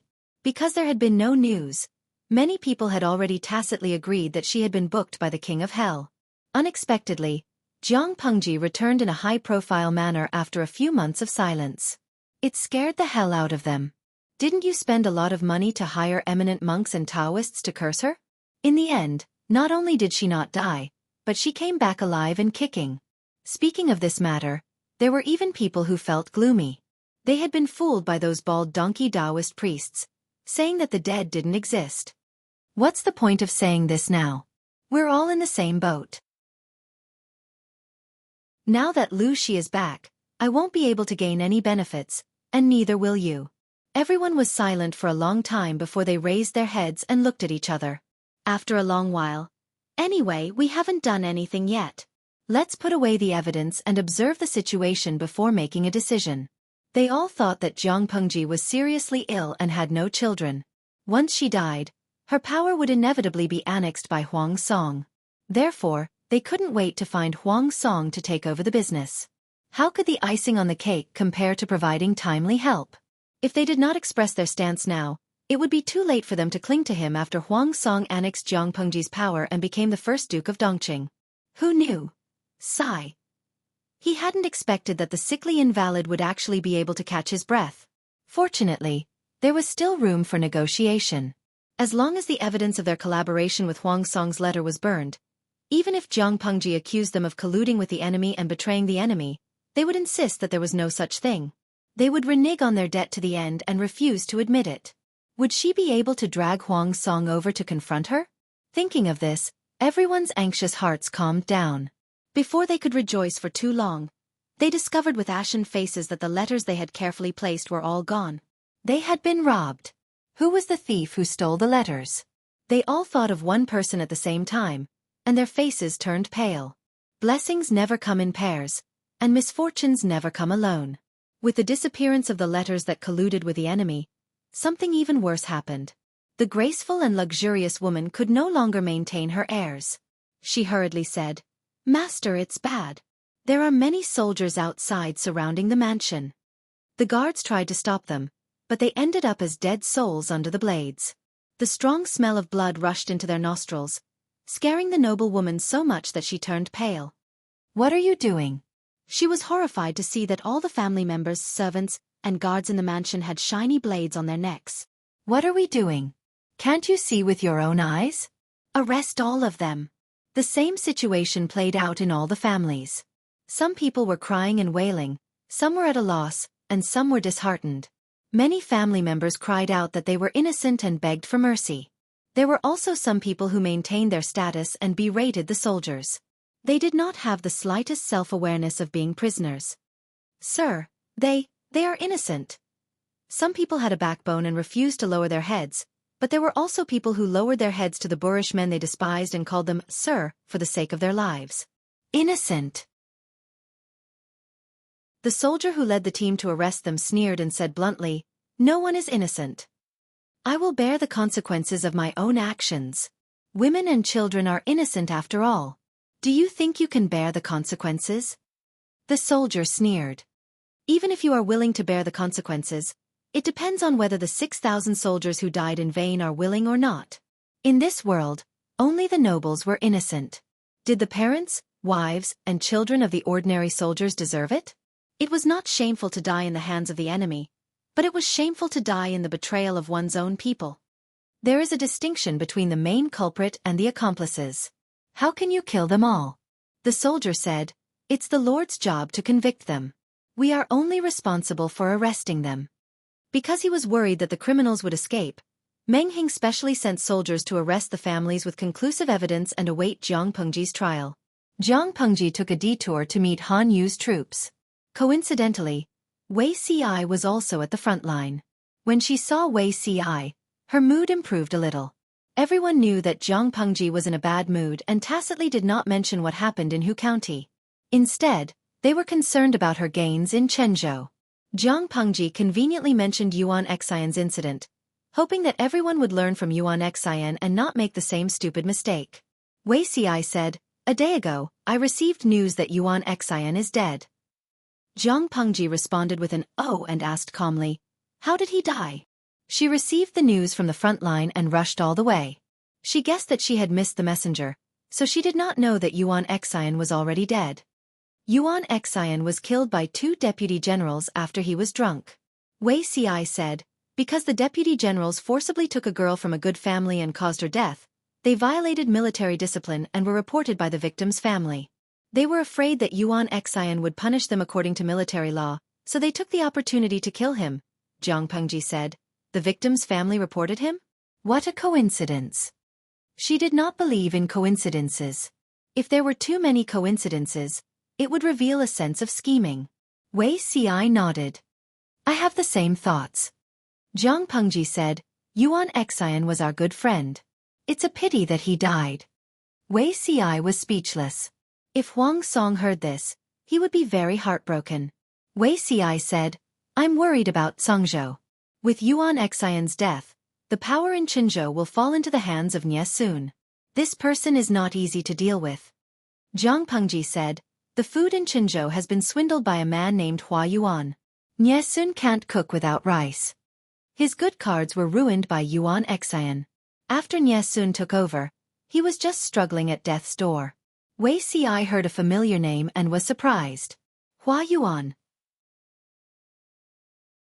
Jiang Pengji asked, "Yes, he's quite a treacherous person. He's good at swindling food and drinks."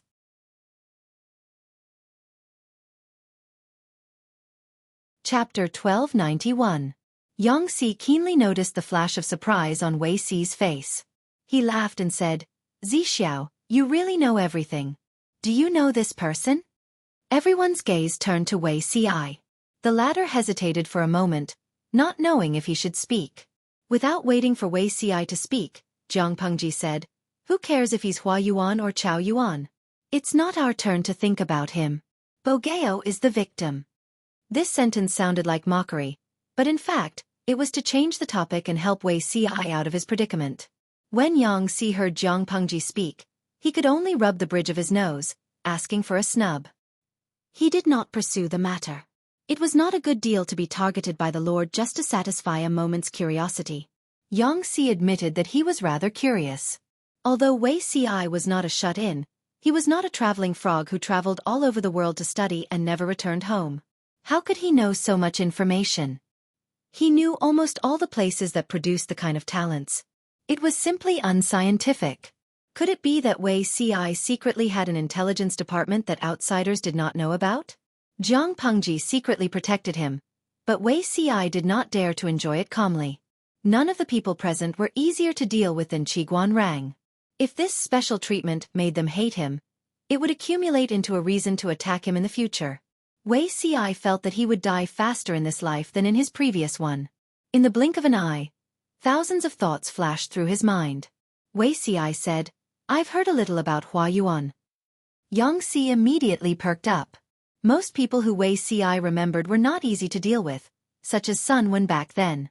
Wei Ci smiled bitterly and said, "Hua Yuan was born in a small clan in Nanxing. His parents died when he was young. When he was young, his uncle and aunt arranged for him to marry the legal wife's daughter of a declining aristocratic family. He was gentle and somewhat weak, but his wife was shrewish and arrogant. They had a son and a daughter. During the disaster of the southern barbarians, Hua Yuan's family fled deep into the mountains to take refuge. In the end, their whereabouts were betrayed by the servants in the family. His wife and daughter died tragically. He briefly described Hua Yuan's life. Everyone listened with a face full of confusion. Jiang Pengji said in surprise, "As far as I know, Hua Yuan's temperament and the Hua Yuan that Zixiao spoke of are completely different people. If Hua Yuan was really a gentle and cowardly person, even in Xueqi wouldn't be able to subjugate him, much less set up a series of schemes to steal Yuan Xian's food." According to the information they had received so far, Hua Yuan was definitely not someone who was easy to deal with. "I made a mistake." Yang Si clapped his hands and laughed. "Zixiao, you made a mistake this time." Si hasn't finished speaking. How would Jing Rong know that Si is wrong? It said that when Hua Yuan's mother was pregnant, she gave birth to a pair of boys. Wei Si had just said a few words when Yang Si's eyes lit up. How could he have forgotten that Wei Si had a pen name of Layman Xueqi? Every novel that he published left him mesmerized. Art came from life and was superior to life. As soon as he heard the beginning of the story, Yang Si's interest was piqued. He could not help but perk up his ears and listen quietly. Wei Si said calmly, "His eldest son died before he reached the age where he could grow teeth. His second son survived and was named Hua Yuan. Before Hua Yuan could be enlightened, his parents contracted an epidemic and passed away. His family business was seized by his uncle and aunt. On the surface, his uncle and aunt treated Hua Yuan very well and did not mistreat the only son left behind by his elder brother. But behind his back, they used underhanded methods to try to raise Hua Yuan into a useless person. When Hua Yuan turned 20, his uncle and aunt arranged for Hua Yuan to marry an unreasonable wife who was shrewish and had a secret affair with someone before marriage. After marriage, this woman held all the power in the family. She was dissolute and did not know how to restrain herself. Hua Yuan was cowardly and did not know how to resist. Until the disaster of the southern barbarians, his wife colluded with her secret lover. The two planned to rob Hua Yuan's family's wealth and flee far away, betraying the hiding place of Hua Yuan's family.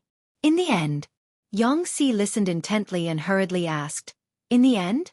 What happened in the end?" The story was about to end when Wei Si stopped. Wasn't this deliberately tormenting people? Wei Si's eyes were indifferent as he said, "Hua Yuan killed with a borrowed knife. This couple, along with their illegitimate child, were all killed by the barbarians." After all, it was an ancient era where there were not many novels. The story that Wei Si spoke of was still very interesting. Yang Si was stunned for a moment. This story sounded anticlimactic, but after thinking about it carefully, it was extremely frightening. Wei Si said, "Ever since Hua Yuan's parents passed away due to an epidemic, he suffered from insanity. He was sometimes clear-headed and sometimes muddled. When he lost his mind, he told others that he was not Hua Yuan, but Hua Yuan's twin brother. Others thought that he was mentally abnormal and treated him like a fool. His wife also held on to this and often had an affair with her lover without any sense of propriety. She gave birth to a son and a daughter for her lover. Hua Yuan was cowardly and did not know how to resist. But after he lost his mind, Hua Yuan, who claimed to be his elder brother, was a person who would seek revenge for the smallest grievance. He was cruel and cunning." Yang Si could not help but shiver. Could it be that he was really Hua Yuan's elder brother who possessed him? Wei Si shook his head and said seriously, "Ghosts and gods cannot be trusted. We must believe in science. Believe in the Lord." Yang Si looked at him strangely. Why did this sentence come out of the mouth of a charlatan? Why did it sound so awkward? Yang Si was confused. If it was not the younger brother who possessed him, how could it be explained that there were two completely different Hua Yuan after he lost his mind? One was cowardly, dejected, and bullied. His wife and her lover cheated on him countless times and gave him a pair of cheap children, making him a cheap father for many years. Such a great shame and humiliation, not to mention Hua Yuan who was born in an aristocratic family. Any child beggar would not be able to tolerate it. The other one would seek revenge for the smallest grievance, cruel and cunning. He used the power of the barbarians to kill his wife and her lover, and also killed the two children who were with him every day. Don't forget that Hua Yuan also set up a series of plans. He stole the grain stored in Chenzhou from Yuan Xian, deceived Nie Sun, and tricked Huang Song. Yang Si was still thinking about the plot. Han Yu and the others looked at Wei Si with a strange expression. Wei Si's story was too detailed. It sounded more like a story to them. Pitiful sigh. Lost his mind? Maybe he has two personalities? I didn't expect Hua Yuan to be a psychopath. Lao Siji Lianming. This is very likely. Samiran said that Hua Yuan went crazy after his parents died. His uncle and aunt, who had taken away his family's wealth, harbored evil intentions towards Hua Yuan. They even wanted to raise Hua Yuan to become a cripple. Hua Yuan was young and faced with a hostile external environment. Maybe he split his second personality because of this. This personality claimed to be Hua Yuan's biological brother who died young. Hua Yuan imagined that his elder brother would protect him, so the second personality was completely different from the first one. He evolved from a little sheep to a man-eating flower. Tudu Feichio. From a little sheep to a man-eating flower. This metaphor is amazing. I double-click 666 for you. Zhang Pengji said, as far as I know, this kind of insanity is extremely difficult to cure. It will worsen over time.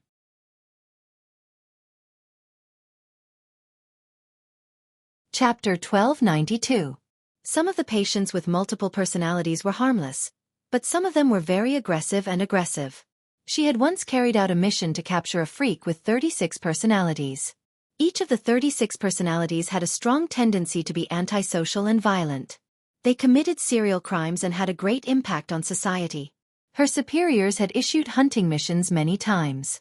The genetic warriors before Zhang Pengji had all failed miserably. They were killed instead. That guy had also come out of the genetic warrior training camp and was one of the best in that batch.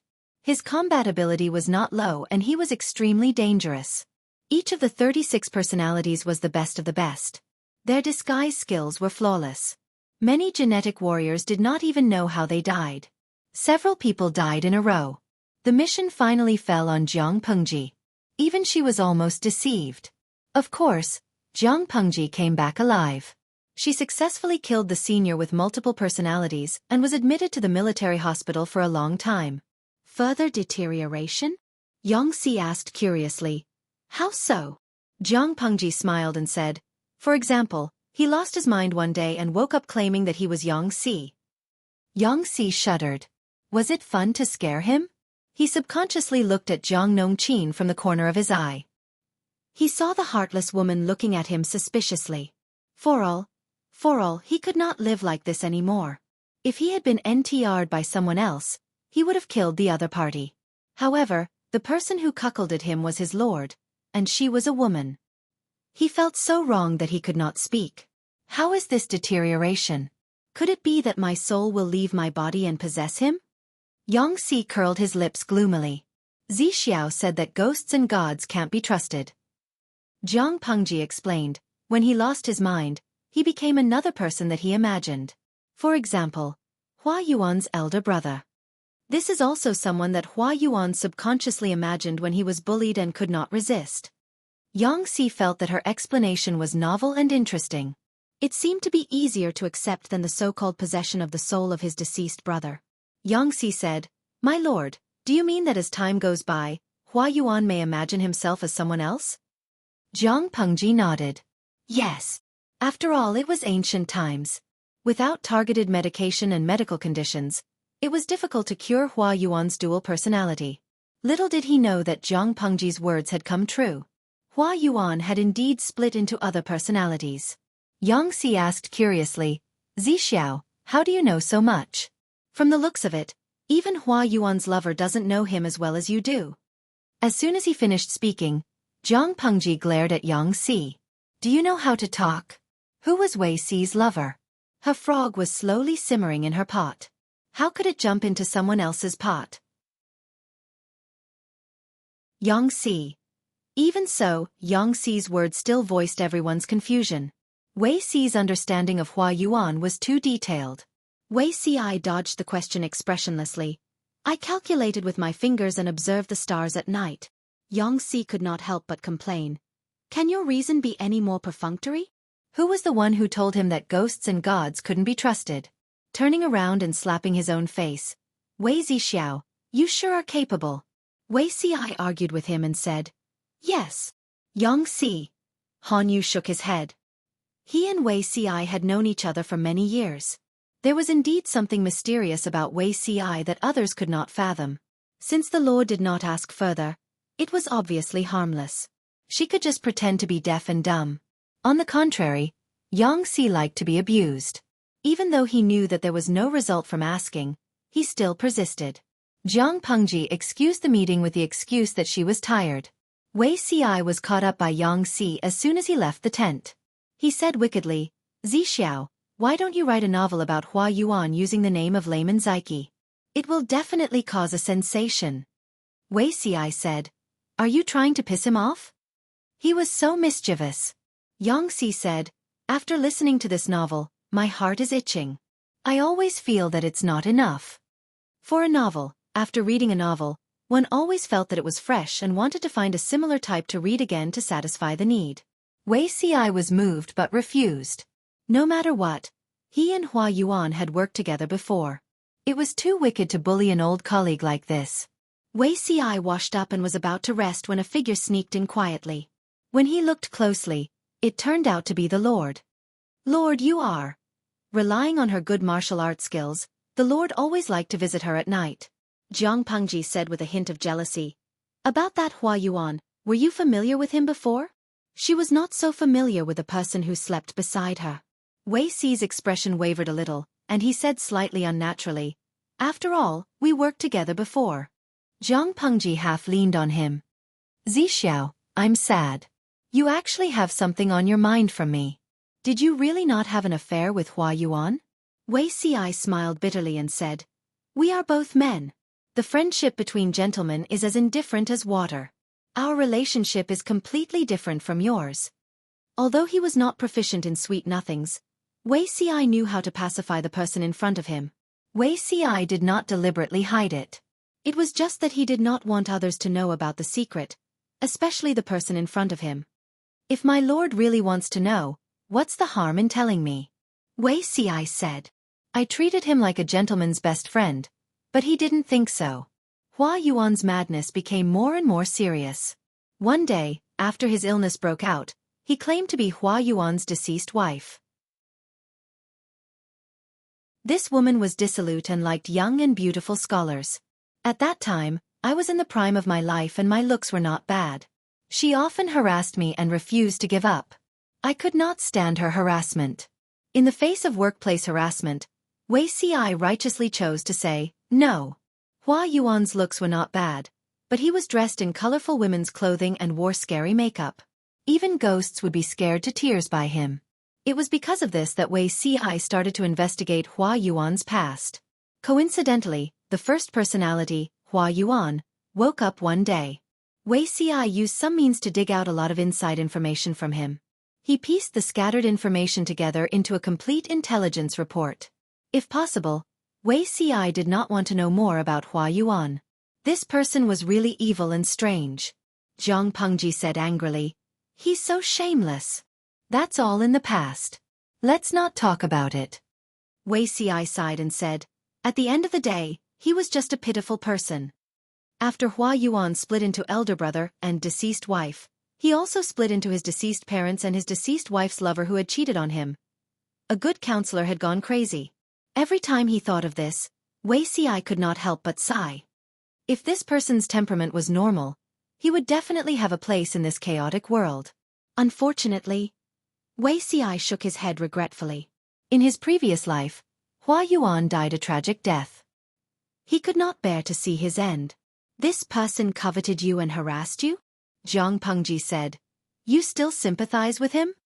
After all, we know each other, Wei Xi said. Jiang Pengji said. Speaking of which, I seem to have been coveting Zixiao and harassing him. Do you hate me?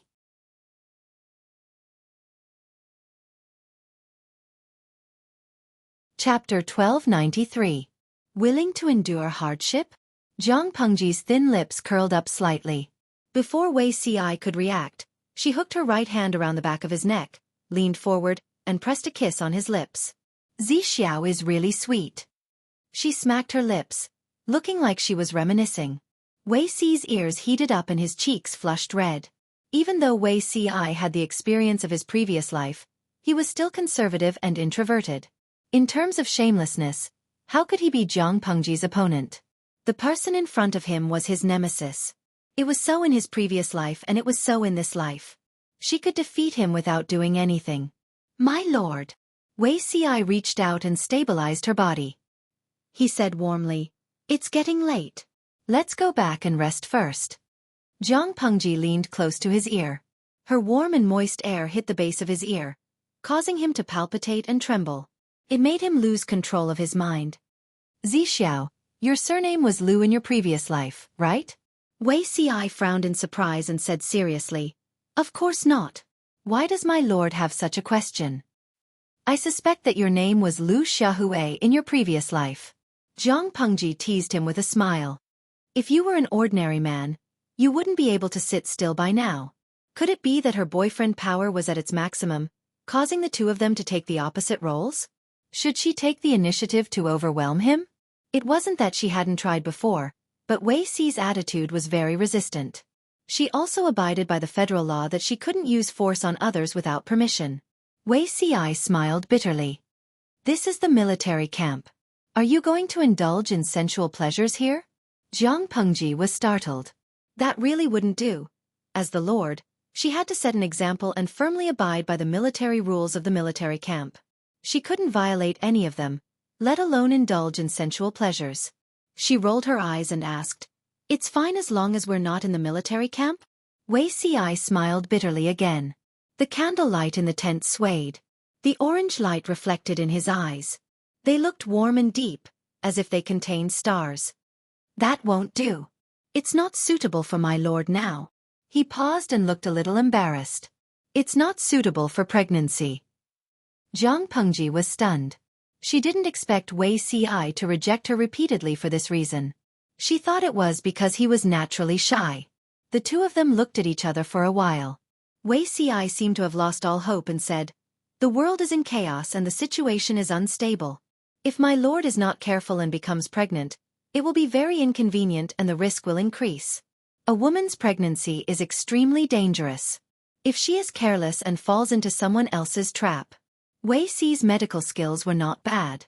In his previous life, he had spent a lot of effort to specialize in female gynecology. For stability, he had also learned how to deliver babies. It wasn't that he didn't trust others, but that a woman's pregnancy took 10 months to give birth, so she was especially vulnerable to external harm. Wei Si could not afford to gamble at all. Jiang Pengji scratched her cheek awkwardly with her index finger. She had never thought about it. She did not want to talk about contraceptives in ancient times. In order to ease the awkward atmosphere, she muttered, "Zixiao is really confident in himself." Who didn't know that Wei Si's body was cold because of his childhood experiences? When it came to men, once the word body cold was attached to it, outsiders would subconsciously think that they were inferior to normal men in terms of fertility. Even if their bodies could be nurtured well, their young energy would not be as abundant as others. Even if Wei Si had great self-restraint, he almost broke down when he heard his lord's words. "My lord, no matter how small the possibility is, it doesn't mean that it won't happen. You can't take the risk." Wei Si had been nursing his body for a long time in this life. His condition was definitely much better than in his previous life.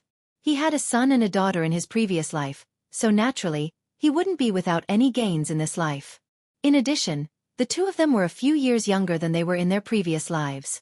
It was reasonable to say that it was easier for a young and healthy body to conceive. "Don't you know the technique of Qi Huang?" Jiang Pengji said, feeling wronged. "I've learned it for practical use." Wei Si was speechless for a long while. With a red face, he squeezed out a sentence with difficulty. "Every medicine is poisonous. A woman's body is different from a man's. Even the slightest damage would be difficult to heal, not to mention the issue of having children. It's fine if you're compassionate, but this method isn't foolproof. If you're not careful and you get pregnant, the fetus you give birth to might be born with congenital deficiencies." Jiang Pengji was speechless. How infuriating. Jiang Pengji's face was as black as ink. Wei Si hesitated for a while, then he plucked up his courage and stretched out his hand to comfort her back. The more he behaved like this, the angrier Jiang Pengji became. She pushed him down and bit him a few times. Beads of blood appeared on the flesh near his collarbone. Xueqi was in so much pain that he drew in a breath of cold air. The pain overwhelmed the lust in his body. He could only smile bitterly and pat her on the back, pacifying her. Jiang Pengji was on fire. He was in front of her, yet he couldn't eat her. He was forced to be a sadhu. She smiled bitterly and said, "This is probably self-immolation." Xueqi didn't dare to interrupt. Instead, he hugged her in silence to calm the burning fire in his heart. His lord wasn't feeling well, but he was actually having a hard time too. Jiang Pengji hugged Xueqi and ate his tofu for a while. She quietly returned to the main tent. "I'm going to rest. Don't disturb me if there's nothing important." She instructed the soldiers who were guarding the main tent. She went to her bedroom in the tent and opened the system store that she hadn't opened for many years. As she flipped through the pages, her face slowly darkened. The pressure surrounding her became even lower. Ordinary genetically modified rice, clean tap water, iodized salt, salt without iodized salt, soil with medium fertility, dry firewood, soybean oil, vegetable oil, sauces, aged vinegar, stir-fried green tea leaves, snakeskin bags, nail knives, ordinary wound medicine. What kind of lousy things were sold in the system store? After flipping through a few pages, Jiang Pengji was so angry that she rushed to the front of the system. The two systems were so scared that they trembled. "You call yourselves systems? This is called the system store? Don't you have any idea what's going on? You don't even have a BYT. You can't even compare to a snack store. You're so useless. You might as well die. As the trash in the system, don't you think it's too embarrassing for you to live?" She vented all her anger on the system. The two systems were so scared that they were dumbfounded. "You're crazy." System number 2 retorted angrily. "Who said that the system store must sell BYT? What was wrong with them?" She had left them hanging for so many years. The pitiful pair of systems had to eat the energy she fed them regularly every day to survive. They felt wronged even if they didn't eat their fill or starve to death. It was not easy for them to say a few words, but this crazy woman came up and scolded them. "Isn't the bed the battlefield of the live streaming system? Don't you think this thing should exist?" Jiang Pengji mocked and ridiculed them. "As systems, you're so unprofessional. You even want to trick the host into working for you. You deserve to be imprisoned here. Trash." The two systems received critical damage. Damn it. It was great to have the ability to tear the system apart. A soldier would rather be killed than humiliated.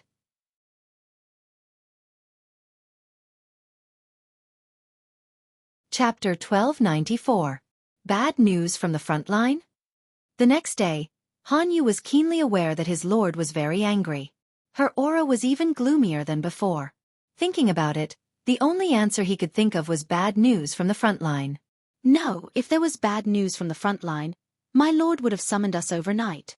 Yongxi leaned close to him and whispered, "My lord has passed the age of 20.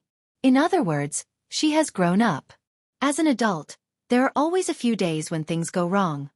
Yongxi smiled mysteriously and patted Han Yu's shoulder. Han Wenbin joined too late to notice some clues. Han Yu was about to correct him that 20 was used to describe a man and that a woman should be described as young, but he suddenly realized something. "You mean?" Han Yu's face turned gloomy and he scolded, "Yang Jingrong, how dare you lie about my lord?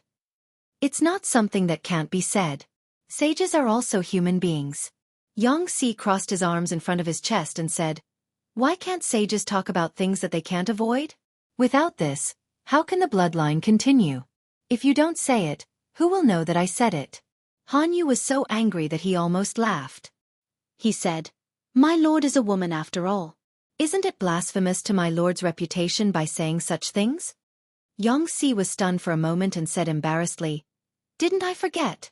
I can only blame my lord for being too heroic and forgetting about this." Han Yu was speechless. He wanted to strangle this scoundrel.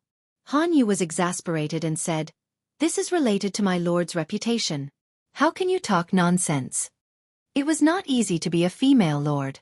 Yang Si's attitude was so frivolous. If it was spread out, it would be extremely disadvantageous to my lord. Yangtze couldn't defeat Han Yu, so he could only listen to the scolding with his head down. After all, Han Yu was his senior brother, so he endured it. When Han Yu finished scolding him, Yangtze turned to Jiang Nongqin for comfort. Jiang Nongqin said, "Military advisor Han is thoughtful.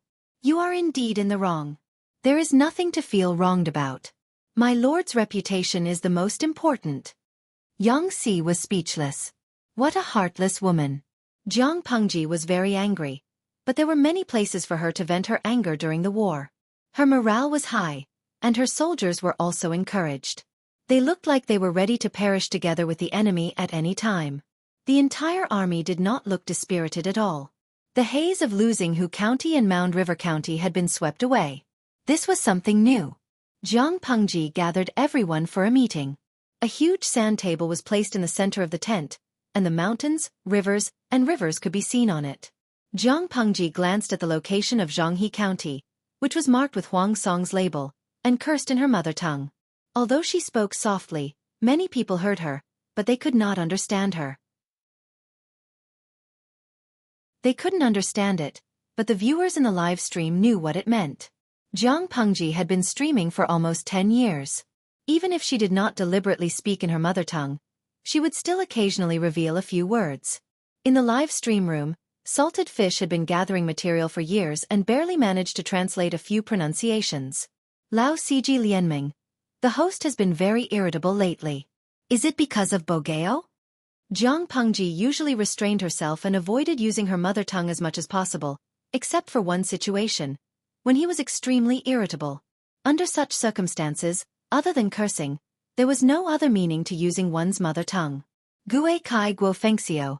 The streamer is going to win. Huang Song shouldn't have made her so angry, right? She should be scolding the local forces in Hu County for betraying her. I remember that the streamer did not touch them because she cared about Lu Shi's reputation. Who knew that they would take advantage of the streamer's serious illness to betray her? Fortunately, Jiang Pengji was pretending to be sick. If she was really sick, they would have done this and Hu County would have been completely lost. Hu County had a very important strategic significance. If the provisions in Hu County were taken away by Huang Song, he would not have to worry about food this winter. On the contrary, Jiang Pengji's side would be trapped. Even if it was freezing cold, Huang Song could still gather his troops to attack Wanzhou. Jiang Pengji might not be able to defend her side. Thinking of this, it was reasonable for Jiang Pengji to curse the ingrates in Hu County. Little did she know. Jiang Pengji changed the topic and said with a burning gaze, "It's getting cold. Let's send Bogeo on his way." Moyu Guangxi. The weather is getting cold and yellow? Guagugu. Did you see that? That's my brain. Pepsi Cola. The person above is presumptuous. That's my brain. Chen Yuman. Isn't the brain above Coca-Cola? The idle people still did not change the topic, but Han Yu and the others were very reliable. The Sanshan Valley is not a place that is easy to defend and difficult to attack. If Huang Song attacks it with his troops, General Luo and the others will not be able to defend it for more than a few days. Han Yu said with a serious expression, "I asked General Qin Gong to send troops to sneak attack the rear of Huang Song's main force to restrain their troops, but it can only delay them for a while." Jiang Pengji said, "I also know that the Sanshan Valley is not a strategic pass. Luo Yu's troops will not be able to defend it. Therefore, we need to end the battle quickly without delay." Looking at the time, Bogeo should have received the news from Chenzhou. He will not sit still. He will either give up Hu County and Zhanghe County and retreat with his troops, or he will go all out and attack the Sanshan Valley and seize the whole of Hu County. Hu County was a hot potato. The terrain also made it easy to attack and difficult to defend. The whole of Hu County only had one line of defense, and they had to send many troops to defend it. However, the ingrates in Hu County were courting death. They cooperated with the mole Huang Song and broke the line of defense in Hu County. Han Yu said, "The value of Chenzhou is far less than Hu County. Huang Song will not give up the good situation for Chenzhou." In other words, the possibility of Huang Song leading troops to attack the Sanshan Valley was much higher than the former. If that was the case, Jiang Pengji would definitely send troops to stop Huang Song. She could accept losing the whole of Hu County, but she was afraid that the tens of thousands of elite troops sent to Hu County would also be lost. However, a quick battle was not something that could be won just by leading troops. They needed to think carefully about how to send troops and how to set up the layout. Everyone frowned and discussed for more than 2 hours before they finalized the final plan of attack. After the meeting ended, Jiang Pengji added, "We will pacify the 5 countries within 7 years. Bogeo is a force that we must destroy." Han Yu frowned. He did not want his lord to bite off more than she could chew. He hesitated and said, "This year, we can conquer Huangsong and Dongqing will basically be unified, but the other 4 countries," Jiang Pengji snorted. "Can't we destroy a group of thieves with the strength of a country?" Dongqing, Xichang, Nansheng, Beiyuan, and Zhongzhou. The 5 countries were basically divided. Although Dongqing would not be the first to be in chaos, it would be the first to be unified. With all the troops in the country under her control, she did not believe that she could not defeat the neighboring countries that were divided. It was the same principle as making money to start a business. Starting a business was the most difficult to earn $1 million. Making another $1 million was much easier than starting a business from scratch. She spent nearly 7 years to unify Dongqing. Couldn't she destroy the other 4 countries in the remaining 7 years? Han Yu looked calm on the surface, but in fact, his blood was boiling. He had been working for Jiang Pengji for a while. Except for the conversation that persuaded her to surrender, she had never revealed her ambition to invade the other 4 countries. Now she said that she would destroy the other 4 countries within 7 years. Even a rational person like Han Yu could not help but be excited.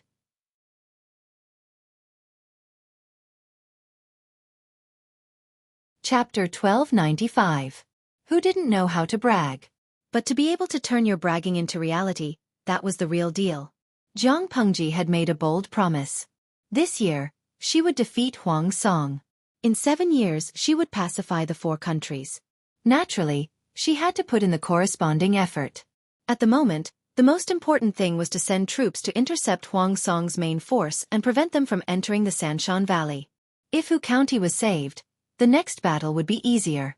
Not only did Jiang Pengji and the others understand this, but Huangsong's people were also well aware of it. However, Jiang Pengji was destined to be Huangsong's nemesis. Before he could recover from the joy of breaking through Hu County's defense line and taking over Zhonghe County, a few pieces of news came from the rear. They struck him like a bolt from the blue. Almost all of his rationality was shattered. Yuan Xin almost killed the military counselor Nie Sun in front of the battle. Yuan Xin easily believed Hua Yuan's suggestion and used the strategy of strengthening the defense and clearing the field. As a result, the grain stored in Chenzhou's granary was stolen by Hua Yuan. Yuan Xin was drunk and violent. He wanted to kill an assistant general who violated military orders. The assistant general was so bold that he conspired with another assistant general to kill Yuan Xin. Chenzhou is in dire need of rations. The military counselor Nie Sun reorganized the troops and stopped the enemy in Songzhou. 4 pieces of news in a row blew Huangsong's mind away. That was not the point. The point was that the 4 pieces of news did not happen at the same time. What did this mean? It meant that someone had deliberately blocked and suppressed the news from the rear. They were deceiving everyone and causing Huangsong to be unable to know the situation of the battle immediately. Huangsong suppressed his surging anger. Fortunately, Yuan Xin was dead. If he hadn't died, Huangsong would have drawn his sword and slashed him. He looked at the messenger with a gloomy expression and asked in a hoarse voice, "Who sent you to deliver this news?" The messenger replied, "Military Counselor Nie sent me to deliver the news to the Lord as soon as possible." Huangsong asked again, "When did Military Counselor Nie get injured?" The messenger replied, "About a month and a half ago." Huangsong asked again, "When did General Yuan Xin die? When did Chenzhou's rations get cheated?" The messenger was sweating profusely. The rations got cheated half a month after Military Counselor Nie got injured. 10 days later, General Yuan Xin was assassinated. Huangsong was furious. The veins on his forehead were bulging. His eyes were filled with horror. It would only take 10 days to get here from the front line in Chenzhou. Why is the news delayed for 40 to 50 days? Huangsong's anger could not be quelled, and the messenger could only bear the impact of his anger head-on. He was so frightened that he trembled all over, not daring to interrupt. The messenger said, This is because General Yuan Xin ordered. He was like a punctured balloon. His anger suddenly dropped from the highest point to the lowest point, and there was a dejected expression between his brows. Huang Song really regretted it now, so much so that his intestines turned green. He said angrily, "I thought he was sincerely remorseful to Cheng Yun. That's why I gave him a second chance to guard the rear of Chenzhou. I didn't expect him to be so unrepentant. He should. Nie Sun and Yuan Xin didn't get along. Even if he did, the two of them wouldn't be able to reconcile. Nie Sun and Yuan Xin didn't get along. Even if he did, the two of them wouldn't be able to reach a peaceful ending." His words had come true. Huang Song, on the other hand, had no choice but to give Yuan Xian some face, and took out Yuan Xian that he had hidden away. It wasn't because Huang Song was a father figure. It was because Yuan Xian's youngest son was shot by a stray arrow to protect Huang Song and died. Huang Song remembered this kindness. He wasn't a heartless person. He always remembered Yuan Xian's kindness, so he took good care of Yuan Xian. In the end, alas, he was caught in his own trap. If he had listened to Feng Ju, Cheng Jing, and the others and kept Yuan Xian hidden or separated, he wouldn't be in this situation. Huang Song knew that Yuan Xian was taking advantage of his guilt and his status as his uncle. No one could suppress him except for a few people. But so what? He couldn't just let Yuan Xian go or abandon him just because he liked to target Nie Sun. Before the incident in Chenzhou, Yuan Xian's biggest mistakes were limited to targeting Nie Sun, snitching on him behind his back, and destroying internal unity. Huang Song would at most freeze Yuan Xian for a period of time as punishment. After the incident, he would still use it. Unexpectedly, Yuan Xian didn't say a word and caused big trouble. Not only did he hurt Nie Sun, but he also suppressed the news. One wrong step led to many wrong steps. In the end, Hua Yuan of unknown origin took away the food in Chenzhou. Huang Song told everyone in the tent with a serious face. Everyone was shocked. They didn't expect Yuan Xian to be so bold. Cheng Jing rubbed his eyebrows.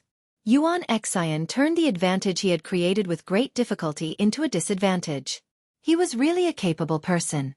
He was dead, but the Lord had to clean up the mess because of his stupidity. Cheng Jing frowned and thought. A counselor in Huang Song's tent came out and cupped his hands. "My lord, General Yuan Xian is already dead. It's useless to argue about his mistakes now.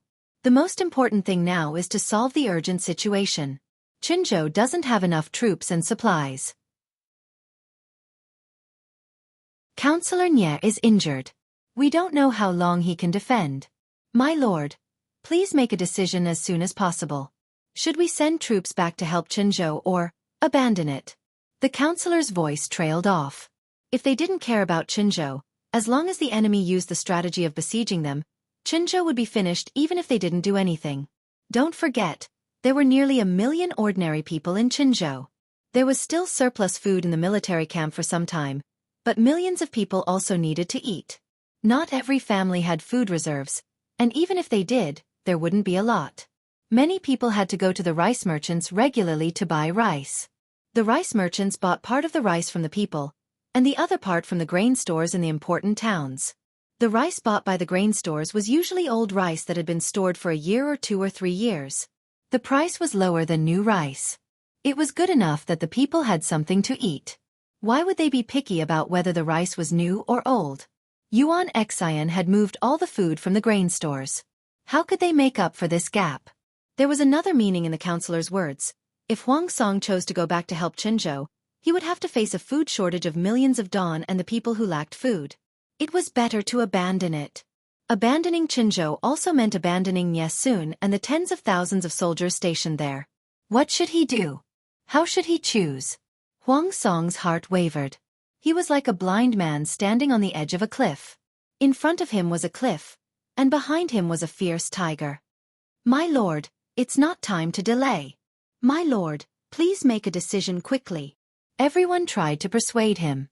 Huang Song looked at Cheng Jing, asking him what he should choose. Cheng Jing was silent for a while, then said in a low voice, "My lord, please think of the big picture."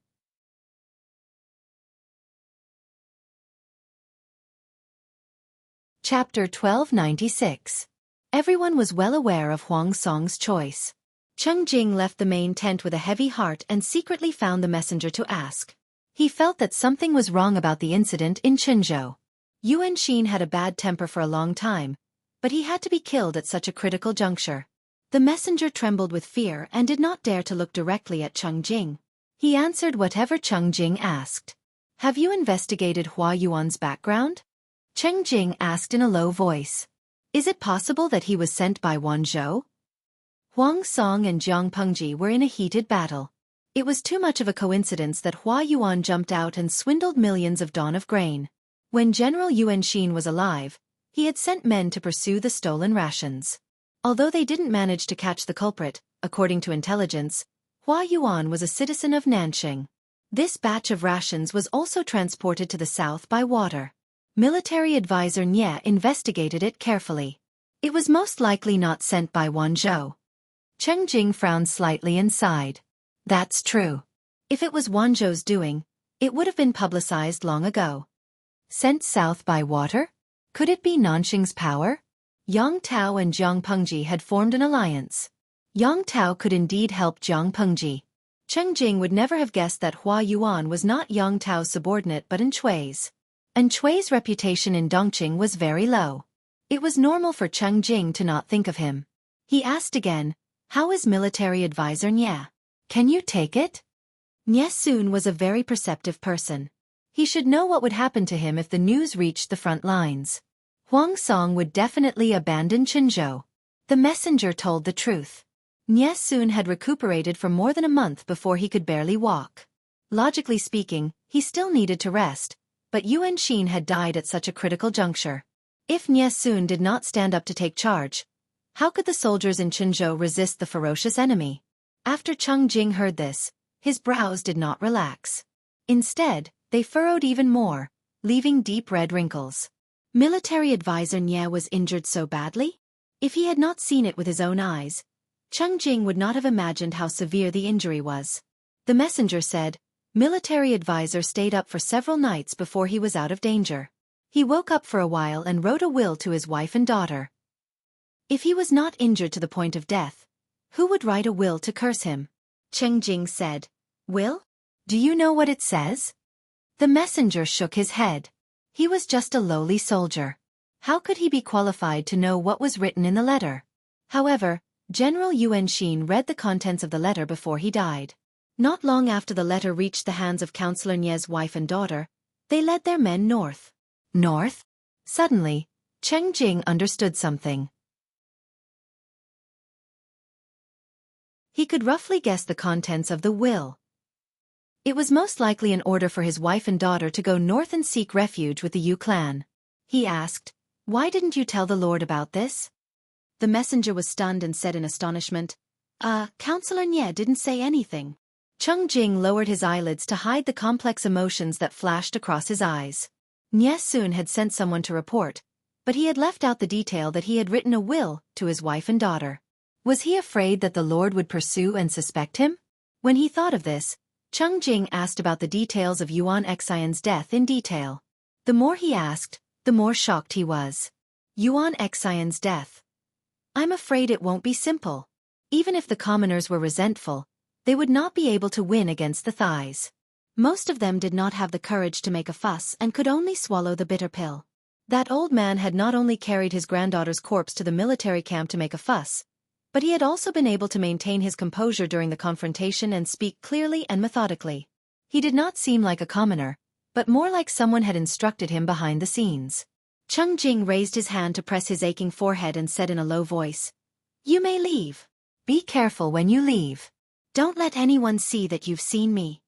Cheng Jing wanted to hide it, but Huang Song was a suspicious person. He heard that Cheng Jing had privately summoned the messenger. This action attracted Huang Song's attention. He summoned the messenger to ask. What did the counselor ask? The messenger recalled carefully and told him everything. After hearing this, Huang Song's expression became a little gloomy. The messenger knelt down in fear and trembled, not even daring to breathe loudly. After a while, he waved his hand and said, Don't say anything that should or shouldn't be said. The messenger retreated with a puzzled face. The next day, Huang Song gathered everyone to discuss the matter of attacking the Three Mountains Valley. Cheng Jing keenly noticed that Huang Song was not as hesitant as the day before. This lowly general requests to join the battle. We will definitely attack the Three Mountains Valley within 3 days. There were many generals under Huang Song's command, but most of them were from the Yuan family. Only less than half of them were generals with different surnames. The one who requested to join the battle this time was Yuan Xin's eldest son. He took after his father in appearance and was also a fierce and aggressive person when he was young. As soon as he finished speaking, Yuan Chong and a few other generals also stood up and requested to join the battle. The Three Mountains Valley was easy to attack but difficult to defend. Even if the enemy had placed a large number of soldiers here, it would still be difficult to defend. This was a good opportunity to make a contribution. Huang Song was still disgusted by Yuan Xin's betrayal and did not want to see anyone related to Yuan Xin for the time being. He ignored Yuan Xin's eldest son and turned to Yuan Chong. Is Hang Shu confident? Yuan Chong secretly clenched his fists and took a deep breath. He said in a powerful voice, "This lowly general is willing to make a military pledge." It seemed that he was very confident. Huang Song secretly nodded, feeling quite pleased. Yuan Chong was his younger brother and fan. The two of them had been good friends when they were young. Yuan Chong was much better than Yuan Xin. Yuan Xin's eldest son said discontentedly, "Hang Shu is still young after all. This battle is of great importance. Please play it safe, my lord." Huang Song retorted expressionlessly, embarrassing Yuan Xin's eldest son. Yuan Chong led his troops into battle. The dark formation made the onlookers feel pressured. In the Three Mountains Valley, the war drums thundered. Luo Yu took a deep breath and wiped his weapon with a gloomy expression. It seemed that doing so could calm him down. Meng Hang and Chang Yuan looked at the sand table with a solemn expression. This was not a good place to defend, but they had no other choice. The enemy had the geographical advantage, and they could only fight passively. Fight to the death. We will not take a step back. Luo Yu gripped the long saber in his hand tightly. The polished blade glowed with a cold white light. Meng Heng said, "General Luo, defending to the death is not a good strategy. Even if we use all our men and supplies, defending for 5 days is the limit." The enemy had set up their formation. It was obvious that they would not rest until they were dead. If they fought the enemy to the death, the outcome would be total annihilation. Luo Yu said, "We have already lost Zhanghe district. There is no retreat. If we lose the Three Mountains Valley, the entire Hu County will." Hang is aware of this. Meng Heng's indifferent eyes were as calm as an ancient well. "But these tens of thousands of soldiers are elites that my lord has carefully nurtured. General wants them to defend the Three Mountains Valley to the death. This loss is far greater than losing Hu County." Luo Yu stood up abruptly. A hint of struggle flashed across his square face. "What do you mean, military advisor?" Meng Heng said, "Retreat and abandon the valley. Retreat is the best plan." There was a loud bang. Luo Yu was so angry that he smashed the table beside him. Sawdust scattered all over the floor. Military advisor. Retreat and abandon the valley. How could Meng Heng say that? Wasn't this equivalent to handing over the entire Hu County to Huang Song? You're tuning in to the Xueqi's Martial Arts Saga YouTube channel. Don't forget to subscribe and join us on this journey to catch the most captivating stories.